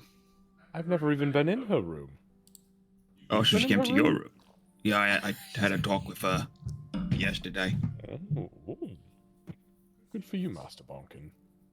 It's about the last time we fought. Do you remember she or Min accidentally hit me, and she's been avoiding me since. So I figured we should talk about it. Yes. Wait, like she hit you? Well, her or Min, or I can't really remember. It's kind of, in the middle of a ring of fiery knives. Yeah, between the two of them, then. there's a lot of blades flying around. The aforementioned Kira has not come out of her room yet. She's making finishing touches on Marcus's weapon. Yeah, that's the only reason I asked it, just to make something out that Kira ain't there yet. Well, I mean, I suppose I could go ahead and make something a little bit of a alternative, but I mean, really, breakfast is one of the best meals of the day. Master Aegis was just saying that looks like they're not bringing as much of the packaged goods. So, if all we have is Master Aegis' cooking, then she should be fit as a fiddle so long as she eats it. The problem is that she's eating a way bit more than that. You see these, and he's gonna take out a bag because he's seen her do it a couple of times. These Doritos, she has like way too many bags. I can't even count that eye. Oh my goodness, is she all right? Yeah, she is for now, but I don't think that's healthy. Cause some of the people I spoke to while working around the place said it's very bad for you. Oh, all right. There she About goes. that time, Kira's gonna make her way down the hallway carrying a fully extended dual scimitar, since she never asked him to turn it off. I feel like by the time you walk in, you'll hear like, maybe we should put a lock on this thing. He's gonna point towards the cabinet for like the Doritos. Oh, Master Bonkin, trust me, she's not gonna eat herself to death. Oh, Kira, oh shit, sorry about that. I'm gonna try and focus to retract the blades. Wait, we're putting a lock on what? What? Oh, yep, thank you. Sorry about that, I forgot. Yep. They do successfully retract. Yes. Sorry if I woke you up last night. No, I was pretty much already awake at that time, trying to figure out this email thing. It's terribly difficult. Oh, it's not. Insight. I can show you. if you like. You can insight. Little- Go ahead. That ain't no Little deception. Oh, middle of the no, night, actually, it is. Technically, middle I of the was night not. night Oh, call that's here. terrible. I was technically lying. I was not awake. It's okay. Bonkin, he was definitely, he figured out the Yeah. email while you were there and just probably got caught up in Fair enough. Bonk was more looking for if he was awake because of Kira or something else. it. Yeah. You Yeah, can't He a really. was little late told night there might- rendezvous. Yeah, he was told Technically, there I would be a was midnight awake round because of Kira. I mean, Yeah, I guess that's true. So he was awake, but you can tell that he is not telling Kira the truth. In that case, he's just gonna look between like the Marcus and Kira and just kind of like give that like dad smile of "Yeah, I know, but he really doesn't. Okay. Kira, being mostly oblivious to this and very focused on her new creation. Marcus, I finished it. I think it'll work. It'll work well Wonderful. for you. what did you do to it?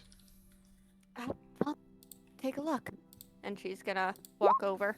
Min's going to stay by the entrance to the junk food room. And she's going to hold it out to Marcus. Mm-hmm. Narratively, there is some inscriptions on it. It looks like it's been well maintained. It's a little cleaner, shinier than it was before. There's some faint rune work on there now, but it might feel a little more balanced now that it's magical. But Yeah, so she'll he'll hand kind it of over. activate it. My goodness, look at that. You did oil it. See, I knew that was going to happen. Thank you. That's wonderful. I probably need to, I'm assuming, focus inwardly. It's humming differently in my mind, so probably need to take a little bit of time and figure this thing out. Yes, I'm at the moment, it's still kind of tied to me, but when you focus on it, it should release from me. Sorry, it's the only way I could get it to lay properly. No, it's all right. This is very interesting. Thank you. I truly appreciate that.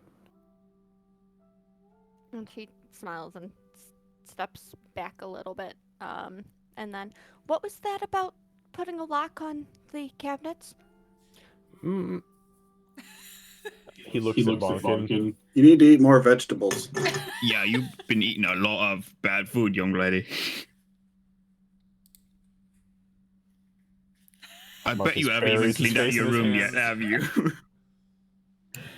Aegis is just over there not saying a single word, but you do see him making a Greek omelet. And everybody else already has an omelet. Extra bacon in mine, please. Actually, I did clean up. Thank you. Second, young lady. How old do you? What? Is I this get it, you is elves this a turn like conspiracy? 100 off something. But when it comes to life lived to end, from beginning to end, I'm older than you.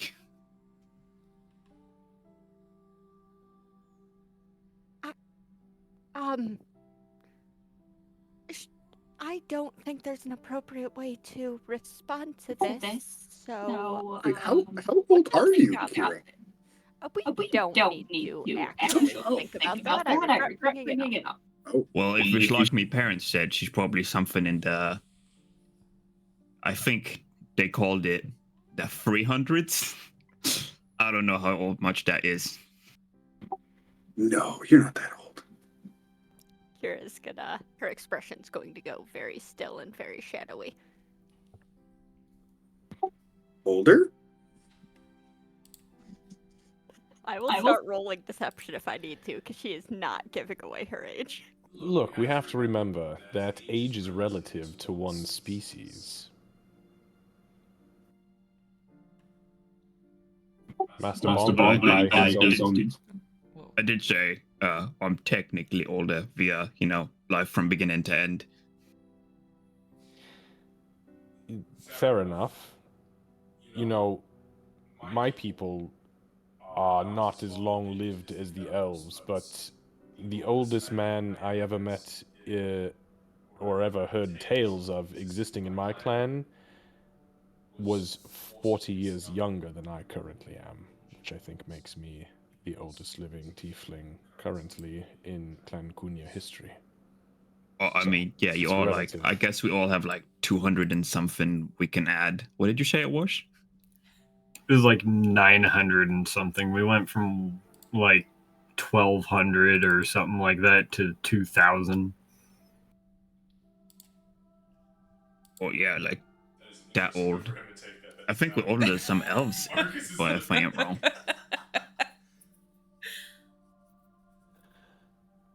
Right. Well then, age-aside old man, that omelet smells wonderful, Master Aegis. Master Aegis was just telling us before you came in, Mistress Kira, that he's not been feeling well. I think he was playing some sort of stickball game with the local children and threw his arm out. Oh, is your arm still hurting? Well, at least I assume that's what's transpired. It's a bit of a longer story, but since everybody's here, just give me a moment to finish this omelet.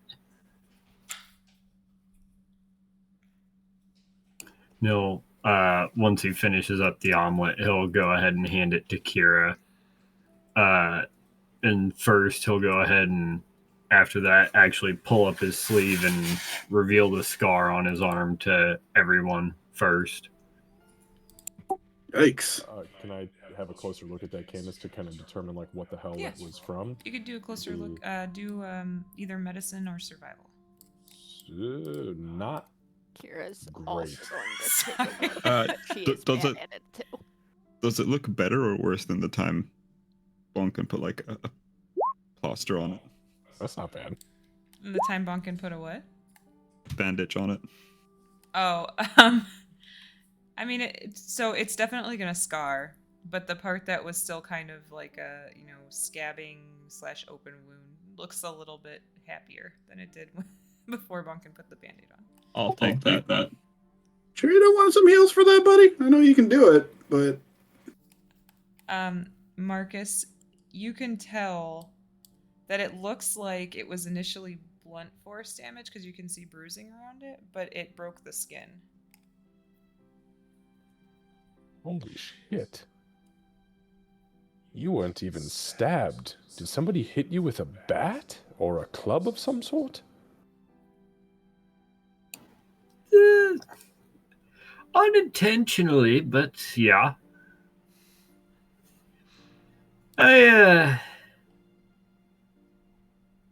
What's the way to put this? Did you walk into it? As I heard someone say in one of these movies that I've been watching, I kind of went out week 2 and did a little bit of how do you call it, cowboy shit. Yippee kayak, other buckets. I don't know what that means. Mother buckets. So, we will want to talk with the Golden Commander. If you remember the deep freeze and all them. Yes. Sounds like their leader might be paying a visit to that festival that Tempest is going to be playing at. The winter thing, the solstice festival. Winter festival, yep. Shit. When does that start? Planning on attacking it? How do you know?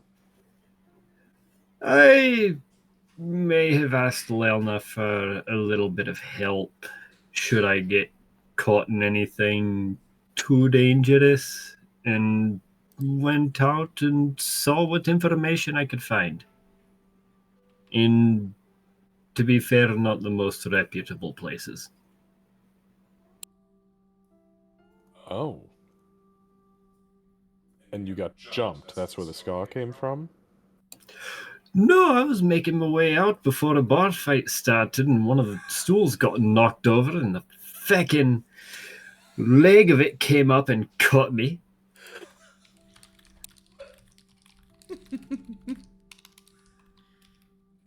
Bonk will probably visibly, like, and out loud, just sigh when you say that.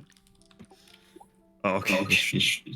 So wait, so you went out, you ruffled up some information, and you got hit by a bar stool by accident? Is that what I'm hearing? No, went out to a bit of a shady bar. Heard some information while I was going ahead and just kind of listening for it. Heard some about the Winter Festival in the Phoenix. Decided I'd skedaddle. Bar fight starts. I try to get out. Barstool catches me. Yeah, so you accidentally got hit by a bar stool. Yeah. Okay. Wow. Okay. I happen from time to time. I'm glad you made it out safe. I thought your people were naturally lucky. That sounds like terrible luck. Yeah, that's kind of what I'm saying. You win some, you lose some. At the end of the day, it's only a scratch. Be nothing more than another battle scar. It's not like I lost the whole arm.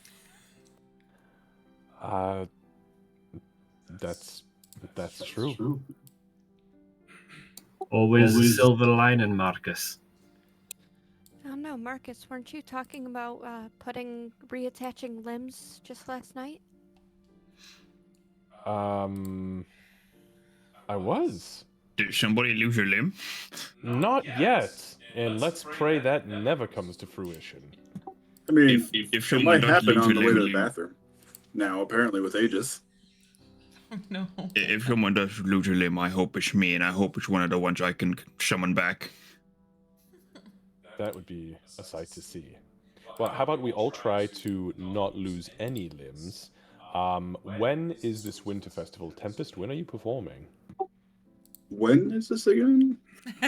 So after talking with Tem, like it's on the 5th. So you have about a week. Yeah, it's in about a week. I am a little nervous about it. That's why I've been practicing so much. But yeah, it's Okay. So what did you learn? I kind of just waited until I had ended up hearing that, and once I ended up hearing that, I just said, you know what, there's the information that I'm needing. Time to get out while the getting's still good. I know he hasn't really actually. That was the most generic thing you could have told us. What exactly did you hear, Master Aegis? Did you get good bits of information? Like, is it a bombing? Is it a firing? Is it a burning? What's happening? An assault? Summoning? Christening? The only thing that I heard is that she was going to be making an appearance, personally. The Arctic Phoenix?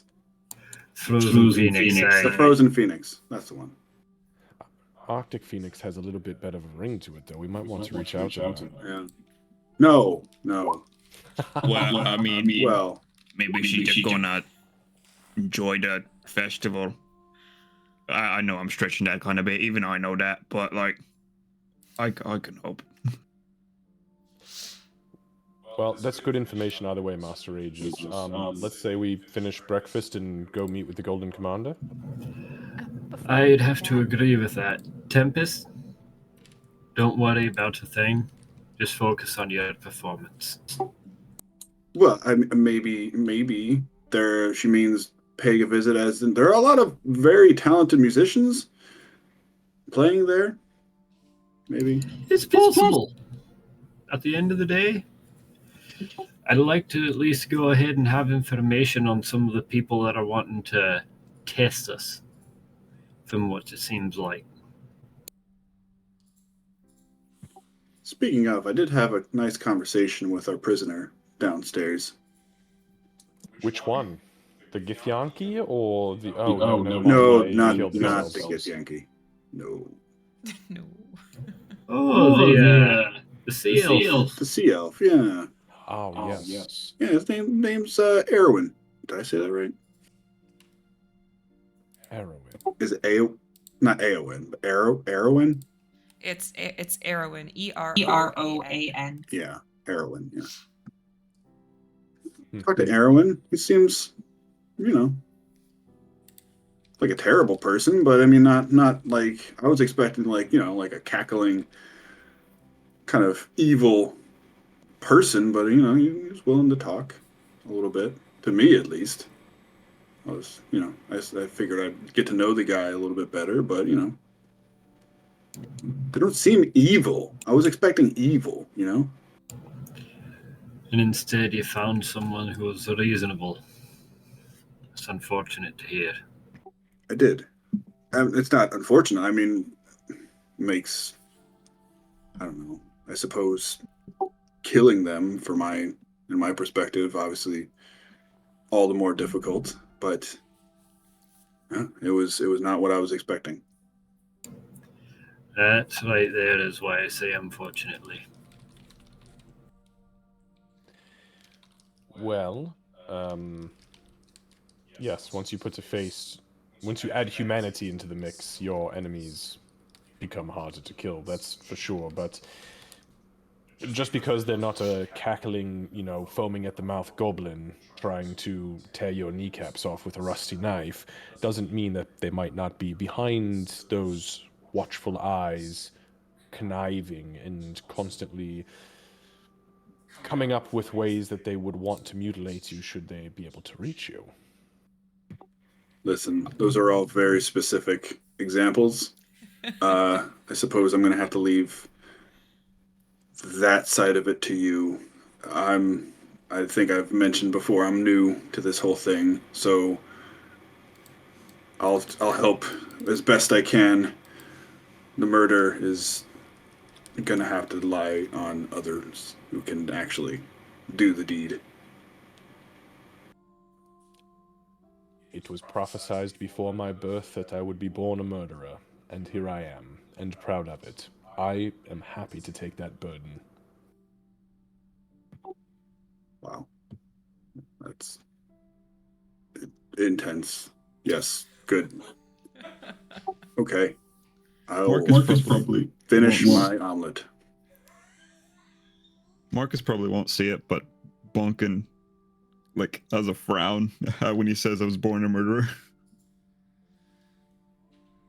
Let me Including confirm after this. I'm proud of it. I'm gonna see if he sees it. Hold on. And in the semi-awkward pause that follows the very intense statement, Kira's going to, as she has been eating her Greek omelet, I have a bit of a question, and it's not entirely related to that. Is coffee a vegetable? It's a bean. Wonderful. So I can still eat that without getting scolded by Bunkin and the rest of you. Coffee's Hey, great. You should get great from that. It's not too much to scold you. Listen, I'm just saying, I was here for 2 weeks with you, and all I saw was trails of chips to and from your room. I'm not judging. I'm just saying maybe a vegetable will be good every once in a while. Actually, we shallot. have these Veggie straw. things called vegetable straws. I call that shit. I've been eating some of them. They taste pretty good. I don't think they do what you think they do. It's in the name. Yes, they have pictures of carrots and yams and other things on it. That's a vegetable. And the chips most of them are made out of potatoes. They're all vegetables. I think you might be concerned for nothing. If it makes you feel any better, Alpha League's cardiologist told me mid-last week that I needed to stop eating so much pocket bacon, so... And see, I've been leaving the pocket bacon for the rest of you. So... Bonkin's definitely narrowing his eyes. He's not buying it. Now he's frowning for a completely different reason. Since you're looking now, Marcus, you definitely can see him frown. But it's not at you. But this time it's not at you. Kira's going to go and she's gonna get herself more coffee. She's gonna start and pour it into the mug that she's been using, and then just look at the pot and just bring it back to the table with her along with her mug. If you don't mind, I'd like some too. I'm sending a Yeah, text message help to the yourself. Golden Commander. We need to speak. He's also gonna slide a banana towards you. Okay, great. Thank you. Yeah, I was about to do that too. How much do you think I eat, Bunkin? From what I saw in your room, a lot. We've been here for a few weeks. Yeah, show. There's 2 months I think- of chips in the bag in the I room. think I ate all of that in one night, did you? Honestly, Miss K, by the amount of times I heard you skulking through. Yeah. No, I have. Also, you gotta feed me, show. Morning. Good morning, crew. Oh, attention, everyone. Oh, Golden Commander. I had a feeling, she kind of looks over toward Marcus, that you all wanted some company for breakfast this morning. Marcus takes his visor off and sets it down on the table. Normally, you're a bit louder than that. Oh, I heard the elevator. I knew she was coming. Would you like some coffee, Commander? Oh, yes, please. And she's I'll gonna go and ahead acquire and- a mug and then pour her some coffee. Slide it over. Thank you. As that's going on, Aegis will pipe up real quick. I'll get started on an omelet for you. Oh, wow. Thanks. Try a Greek one. They are very good. Okay. And very healthy. That sounds She good. narrows her eyes. He'll narrow back. So, Golden Commander, Master Aegis was just telling us about wild bar brawl that he was taking part in over the last couple of weeks here. Master Aegis, would you mind telling the Golden Commander that story again and about that morsel of information you picked up along the way? Oh, yes. So I went to that place that you told me about. Mm-hmm. Didn't stick around for long, but I heard that during the Winter Festival, Frozen Phoenix supposed to be making a personal appearance, possibly. Really? At very least, it sounds like her goons will be there. If not, quite possibly her herself. Interesting. Also, didn't have to use any information, so ain't gonna worry about anything like that. Well, that's good. That means that's great. That means you got away with no problem. That's wonderful. Bit of a bar brawl that started. Bar stool flipped over, cut me a bit. I'll be fine. Goodness. Okay. Well. Marcus leans over and just says, "It's a bludgeoning insult. It's all this."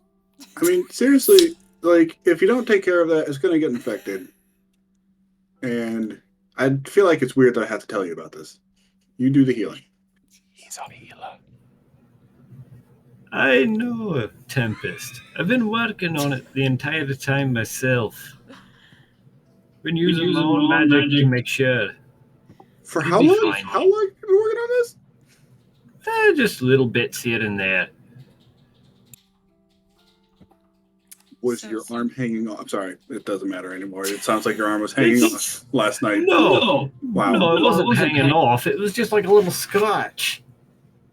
Yeah, here I am talking as myself, but really talking as Aegis. But no, yeah, it's just like a cut basically. It's not like his arm was almost hanging off or anything. So okay. Well, I'm glad that you're okay. Sounds like you might have a little bit of a scar, but you know, it'll be a good story for amongst many when you make it back to your time. Oh, I'm sure everybody will get a laugh out of that. Be good times, just like talking with everybody else in the embrace. Well, I do have an idea. I have a thought. it's easy enough for us to get tickets for the show. Tempest, I believe you're already playing in the show. Is there any way that I can, I don't know, get some VIP tickets for you guys? I don't know if I can. Does that work? I've read of things like that happening with musicians. Yes, we could. I don't know if we would want to do VIP. We want to lay low because if they're gonna be there, we want to blend in. So perhaps, and you can correct me, but what I'm thinking is perhaps Kira and Bonkin, since you stand out a little bit, we can work with the staff. Actually, the owner of the theater works with us regularly for security detail. So you can kind of be disguised as staff and work behind the scenes in the basement, behind the stage, that kind of thing. Marcus and Aegis, you can be in the audience, separate parts of the auditorium. And Tempest, you'll be up front, so we'll have eyes around the entire place.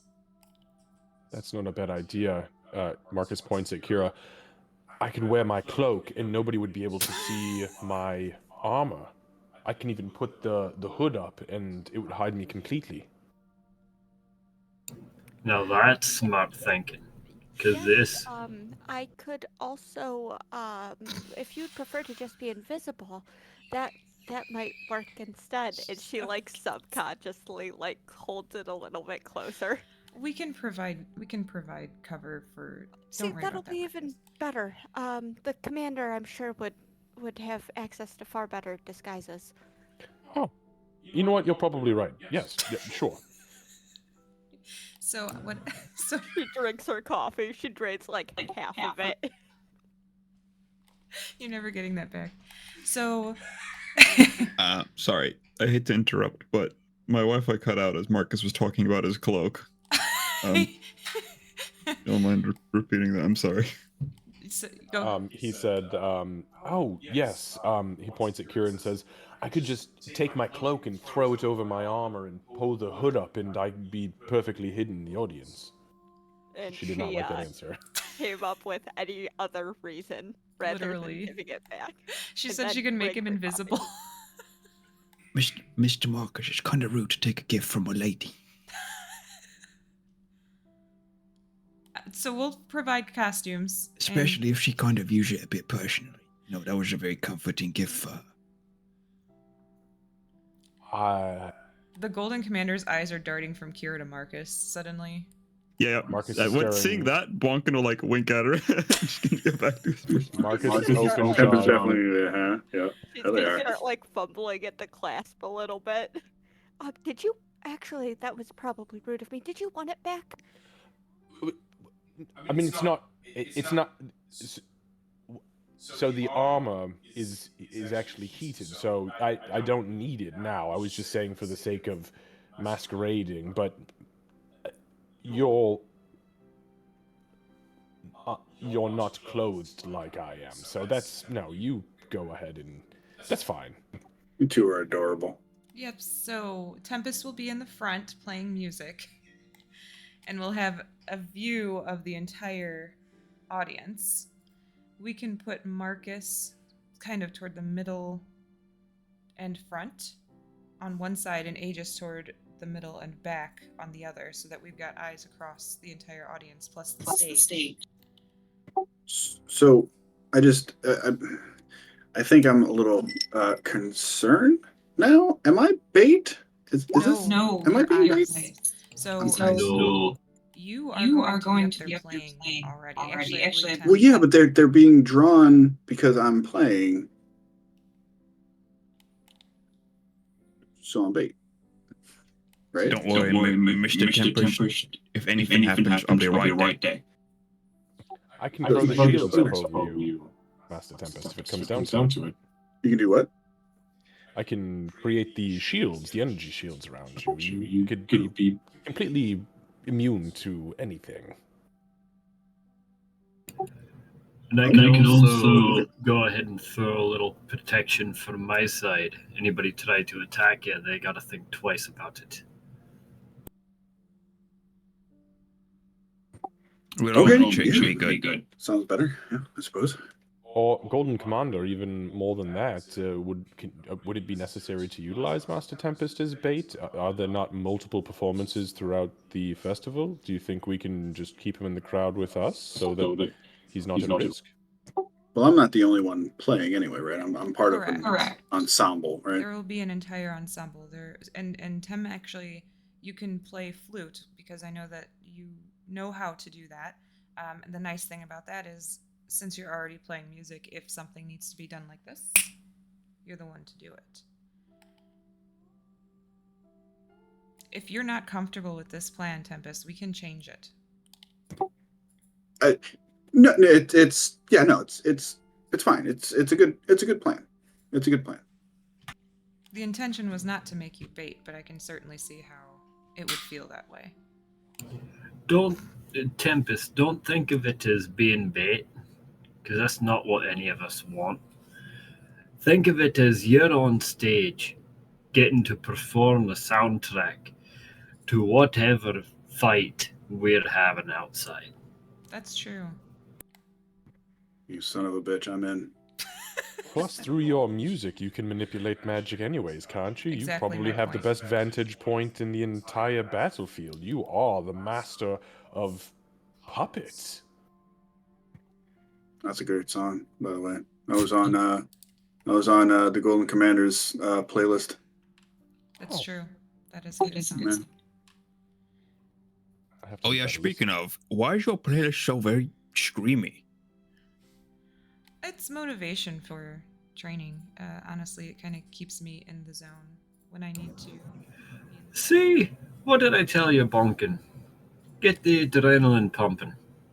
It does make you feel angry. It does help that emotion a lot. A lot. I wouldn't say angry so much as inspired. I don't know, they sound very angry when they're screaming. If you want to talk about if you're angry, you know I'm fine with that. Thank you, Bunkin. I'm okay. Goddamn this guy. So what we'll do is we'll make sure that Alpha League's part is done. So that Kira and Bonkin can go in through the staff entrance and have eyes, because we have to remember they're not going to show up and say we are. They may be peppered in with the audience. They might be they may have been able to sneak in with the staff. We just need to just suspect everybody. That's not us. And obviously don't attack until you have reason, because we don't want to kill civilians. It's going to be a challenge for sure. It'll be a lot to do with making sure that we got eyes on the right people. And we got to know before we make any movements. This right here. Oh, this feels like home again. Like a good old covert operation. You did many of these from where you're from? A little bit. Flames Embrace is a faction after all. Every now and again you get called in on a covert operation. Sometimes, it's just going ahead and doing a little security thing. Nothing happens. Sometimes you go on in and supposed to be part of a crowd and nothing happens. And next thing you know, you got a big old fight. And you get hit in the head with a bar stool. Not in the head, just in the arm. That was some cowboy shit, Aegis. That's exactly what I had told him. I got the phrase from one of the movies. Or maybe it's one of the shows. You're going to have to tell me one of the difference between them one of these days. Typically shows have multiple... Well, I'll show you some of this. It was called Reacher. Oh, I see. Oh, well, I'm glad that you are getting familiar with everything, the technology, and to answer your question, Reacher is a TV show. Well, I thank you for that. I am probably the one that's the least hesitant on the technology side of things, in all honesty. And yes, Kira, I know you're not happy about that. I can see your eyes staring right at me right now. Well, And he doesn't even know- turn to look. He just knows. I know it can be a lot, but it's really not that hard once you get used to it. It's about like anything else that's new. I can help. That goes for all of you. I know a little bit too about these phones. Yeah, I can absolutely help. See? I can share my my Taylor Swift playlist with you if you want. Oh, have you been on Spotify with that? Isn't it awesome? It's fantastic. You should The absolutely. year end design is a little bit weird, but it's fine. See, ooh, you two could collaborate your playlists together, spend a little bit more time maybe discussing that. Right, Tempest? Now her eyes are darting between Tempest and Kira. I mean, I can certainly share a couple love songs that she can share with somebody else. You know what I mean? Now Kira's looking between Tempest and Marcus. Marcus just looks and faces the Golden Commander. So...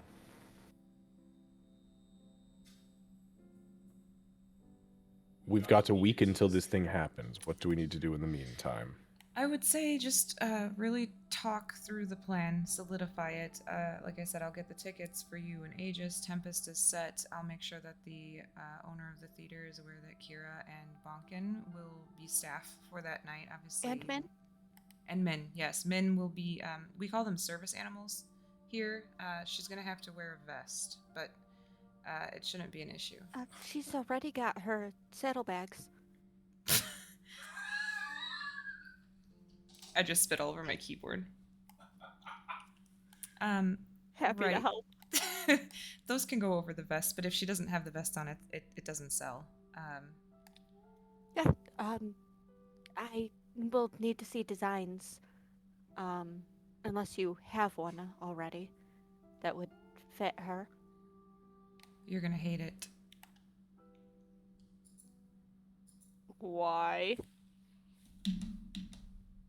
Well, it's very bright. I'm glad. Is it yellow? I thought we were trying to blend He in. just got up and tried to open it and lay back down. Well, it blends in because many people have these types of animals. If you walk around with a large cat, you'll get more looks than if you walk around with a large cat with a vest on it that states that it's a service animal. Does it need to be bright? I guess it doesn't have to be, but they typically are. We'll figure it out. It's whatever is needed. Min gleams in general. I'm sure it would only accentuate her gleam. Do people often walk around with robot cats? No, that's another part of why the vest is a good idea. It'll hide more of the fact that she's metal. Like I said, Tempest, this is a bit of a covert operation, so the less that we can look like ourselves as heroes, the better. It's true. We don't want to look like heroes. Correct. We want to look like the everyday individual. Yes. Especially since she's seen you before. If she does make an appearance, we don't want her to recognize you. At least not easily. Sure. I only have this set of clothes and then me old ones. She already said that she would have that all taken care of. Yes, we'll make sure. Yeah. We'll make sure that you've got proper clothing. Sorry, the discussion of men with the vest confused me. And you'll be backstage, kind of, with me. Well, you be backstage in the same area as me, mostly. Watching the back door, hopefully. Yeah, so the way that it's set up, and I'll see if I can get blueprints that'll be part of it as well, so you're very familiar with the layout. But the way that the theater is set up is the first floor. It's only one floor. The first floor is where the audience will be. There's the stage, and then just below the stage is where Tempest will be sitting with the rest of the orchestra. Behind the stage, there are stairs that go down. There's the backstage area, but there's also stairs that go down, and there are offices and rest areas for the actors and musicians. And then the rest of the staff can be down there as well. So there are two points of entry that we're really concerned about. One is backstage downstairs, and the other is the front door. There are emergency exits as well, but those should be locked unless somebody sets off the fire alarm. Oh, about teleporting thingies. She can make portal, no? She can. She can. They don't have anything to stop magic because they use magic for a lot of their shows. But So regardless of how many doors are locked, she can just bamf in the middle of the show and fuck everybody up. She really. could if she wanted to, but that's not typically her style, from what we've been able to surmise. Okay, that's good at least. Mm-hmm. Any idea about how long this show might last? Well, the first it's usually an hour, and then there's a 30-minute intermission, and then there's an hour, so about 2.5 hours total. We're not planning an encore, if that's what you're wondering as well. Well, I had an idea, but it'll only work for 2 of the hours. I got a little bit of a buddy that I can go ahead and call forth. Buddy? What kind of buddy? If I remember right from... God, I can't even remember his name now. The wizard I ran across one time. He just came on into the inn and everything from an adventure, but I believe he called it an unseen servant. Interesting. I could bring him forth, and with my sorcery powers, I could go ahead and make it last out to 2 hours, but it leaves us with a half hour that we ain't got him. And what would he do? He could just be basically literally an unseen pair of eyes for us. Kind of. I can communicate with him and basically have him move around completely unseen. Unless somebody can see something that's invisible. I can certainly see use in that as well. That's a good idea. Will it take away any other resources you might need if a fight does break out?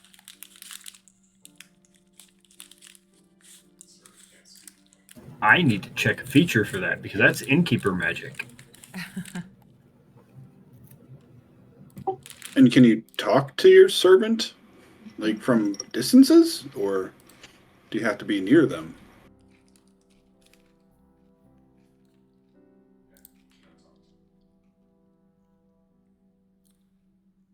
He can give it commands, Right. but it doesn't speak to them.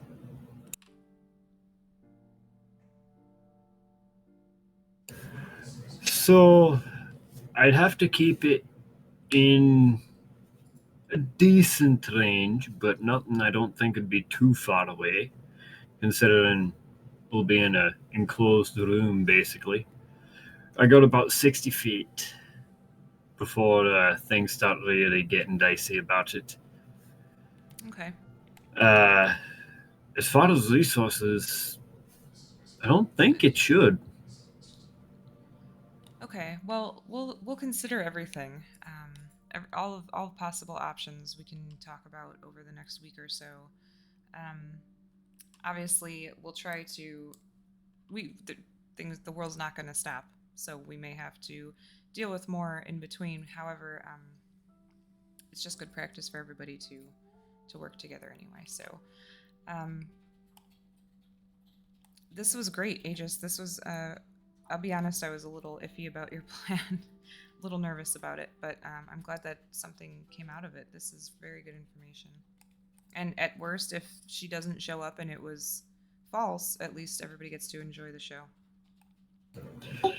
I can agree with that. And I understand your hesitation. But to be fair, a lot of my line of work was that, gathering the information, knowing what needed to be figured out, basically. That way we could set up the countermeasure. That makes sense. We've all got our different backgrounds and strengths, and it's good that you know yours. Is there anything I can do to help anybody right now? Well, I wonder. I spoke with, like I said, the gentleman down in the basement, and I wonder if he knows maybe anything more about this. I'm not great, obviously, at extracting information, but I wonder if some of your people can. Don't hurt him, as please, if you can. We can certainly ask him questions about this in specific. I will say he didn't mention anything about it. It's possible she doesn't tell them her next moves. She doesn't seem like a trusting type, but we can certainly try. I plan on going to see him again soon anyway, but you know, Did he share anything with you? nothing really important. Okay. Yeah. Okay. Marcus, I spoke with Sevis. I understand you visited with him as well. Did you get everything that you needed? Is there anything else that you might need? No, I'm complete. Wonderful. Commander, Mm-hmm. is there any chance you've gotten a lead on that ooze? No, so we don't deal with ooze too often. They pop up here and there, but it's not very often. However, if I hear about it, or if you hear if you hear a dispatch, please jump on it and feel free to handle it and keep whatever you find. She'll nod. Thank you. I know it's kind of a big ask here. It's a big job that you're doing.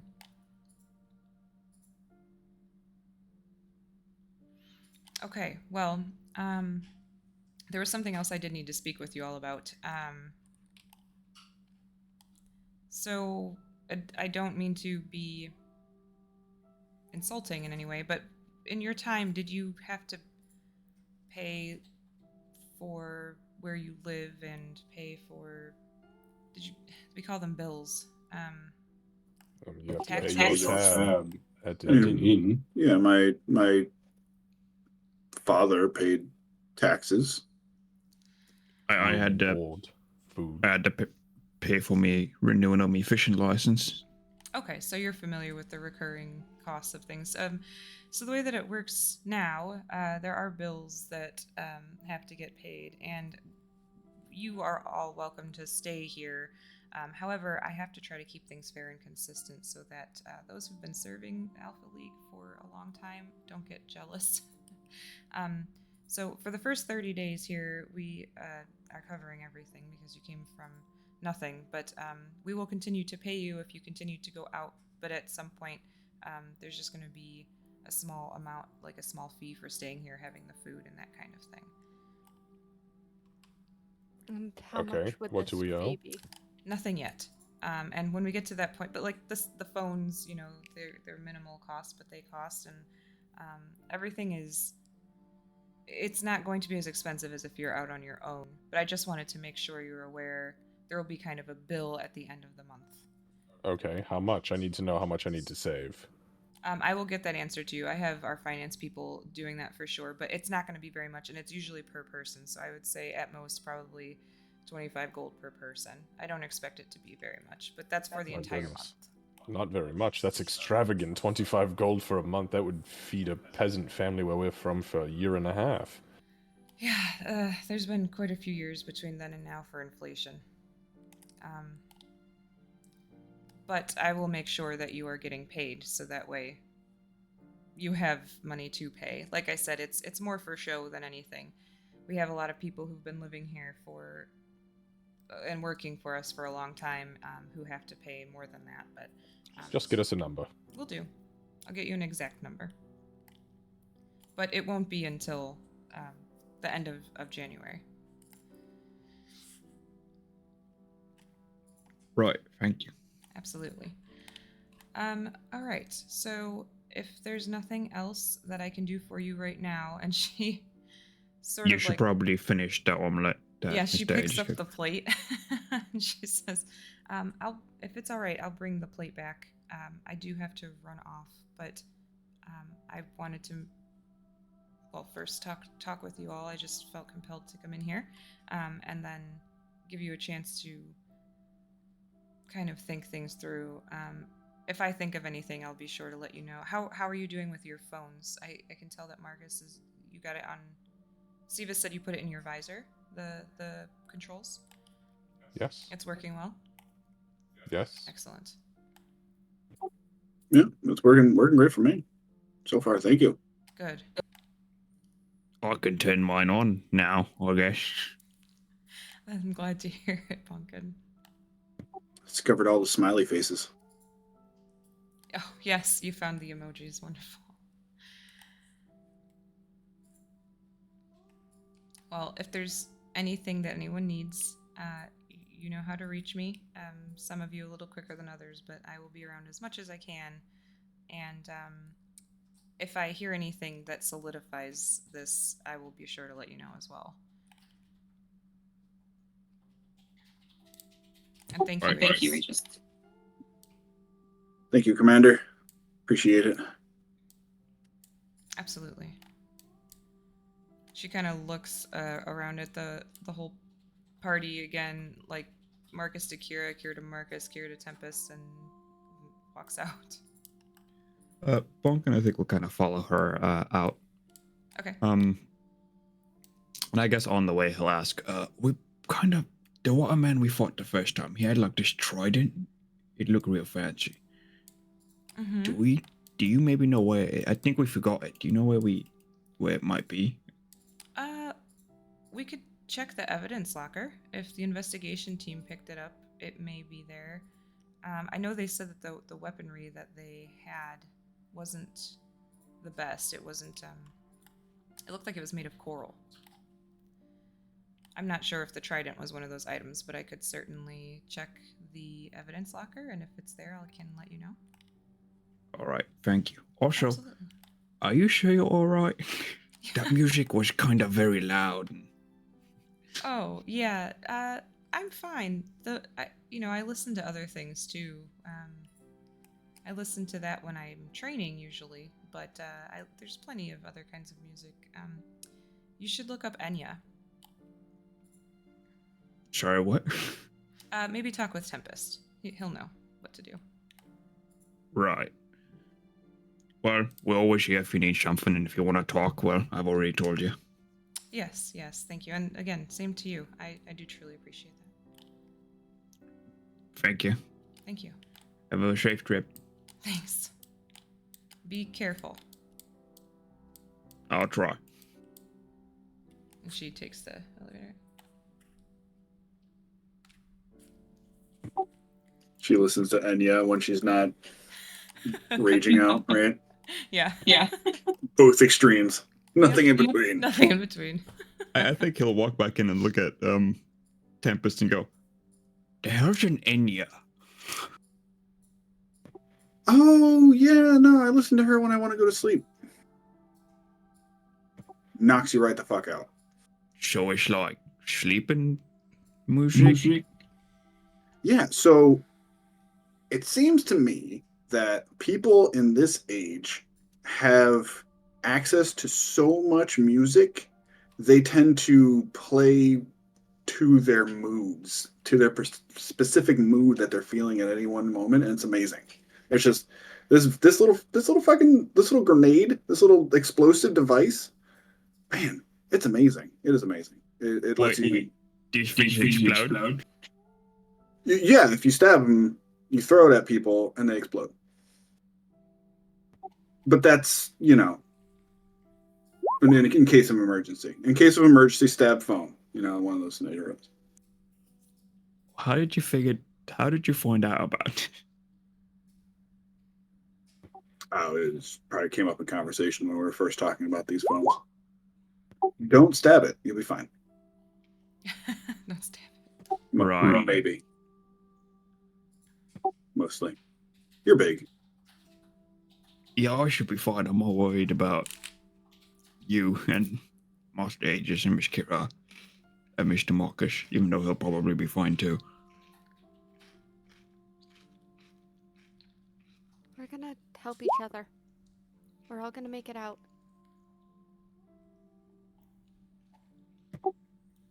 I'm gonna have to be honest with you guys. I'm not. The more I've been living in this world, the more I'm not sure I want to go back. Is that weird? I guess it's not a bad thing, but I'm sure your parents might miss you. But if you want to stay, I guess I can give them a letter or tell them. It's a long time, I'm sure, between now and then, but I know that now they're long dead and gone. But I don't think about that. I'm gonna brood on this a little longer. This is a fun world. This is amazing technology they have. Amazing opportunities for music. It's incredible here. It really is something. And I hope, if not me daughter, then maybe children or whatever may get to see it. I didn't want to go back the first time either. It makes sense. You've been here before, Miss Kira? Not here. But this isn't the first time something like this has happened. So you've touched a strange thing before and teleport very far in the future. We're just glossing over that little tidbit of information. That's what happened right now. So she takes another drink of her coffee as she's trying to figure out the words, and then just something like that.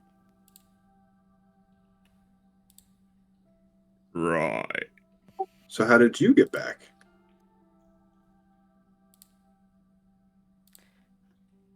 I was still working on that, but not that hard.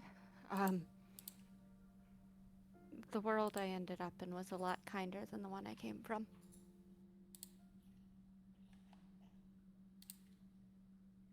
Does Kira frown when she says that? She doesn't look happy. Well, she's getting a hug.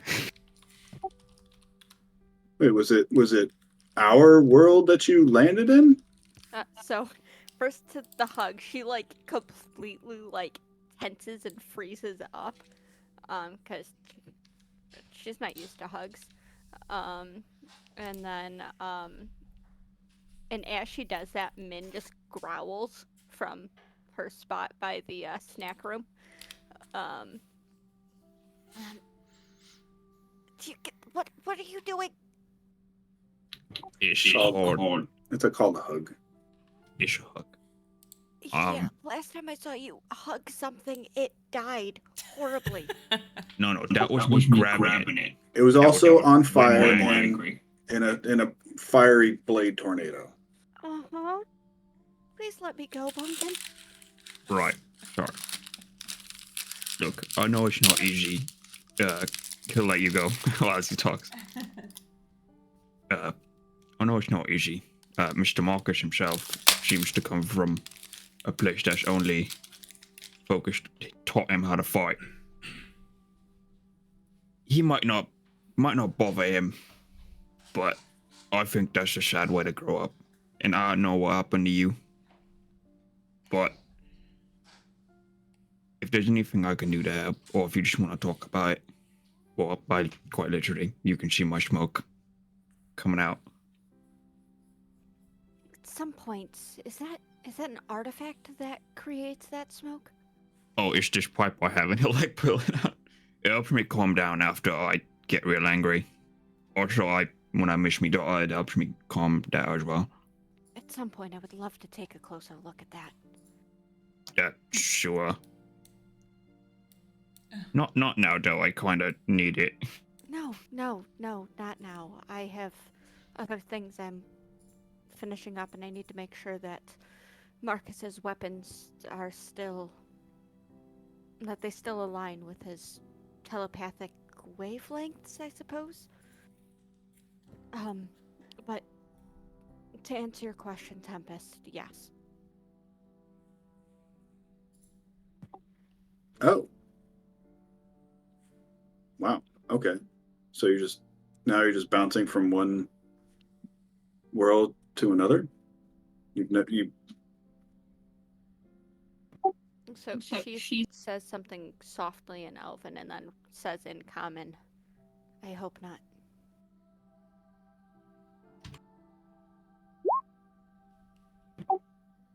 I mean, that makes me feel sad for everybody else's chances, I suppose. I know you all want to go back home, but home is further for you than the rest of us, isn't it? Oh, I pray I never go back there. Okay. Well, No, but I didn't look too hard at finding a way back before, but here we're going to get Bonkin and Marcus if he wishes it, and Aegis if he wishes it. We'll get them back. We'll find a way. If it's possible to go forward, then it's possible to go back. Things don't just go one way. You just have to figure out what it is that fuels it, how to find that link. Miss Kira, as I said before, I don't know your situation, but I'm gonna tell you something a friend told me when I was a terrible person. Right after he beat the snot out of me, to be honest. You might have a terrible place where you're from, but you and I, we're friends now. If you need a place, no matter for what, my home, though small, is always available. And that goes to you too, Mr. Tempest. It's not just Kira. I appreciate that, Pumpkin. Kira just looks like she's at an absolute loss for words. And she'll just kind of nod. Though you'll have to mind with the kid. She does get a bit excited, especially when it comes to things like, and he's going to point to men that I don't understand. She's a bit above me yet, but she likes tinkering with stuff like you do. How is she now? Yeah, she fixed me a clock. I have the small one that me mom left me. A little apprentice on your hands, it sounds like. I would love to meet her. I'm sure she'd love to meet you too. Plus, you promised me you'd build a small cat.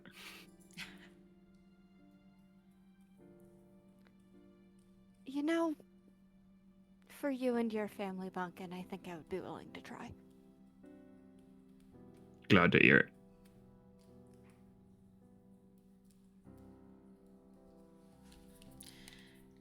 Unless anybody has anything else they want to say, I think that's a good place for us to stop for tonight.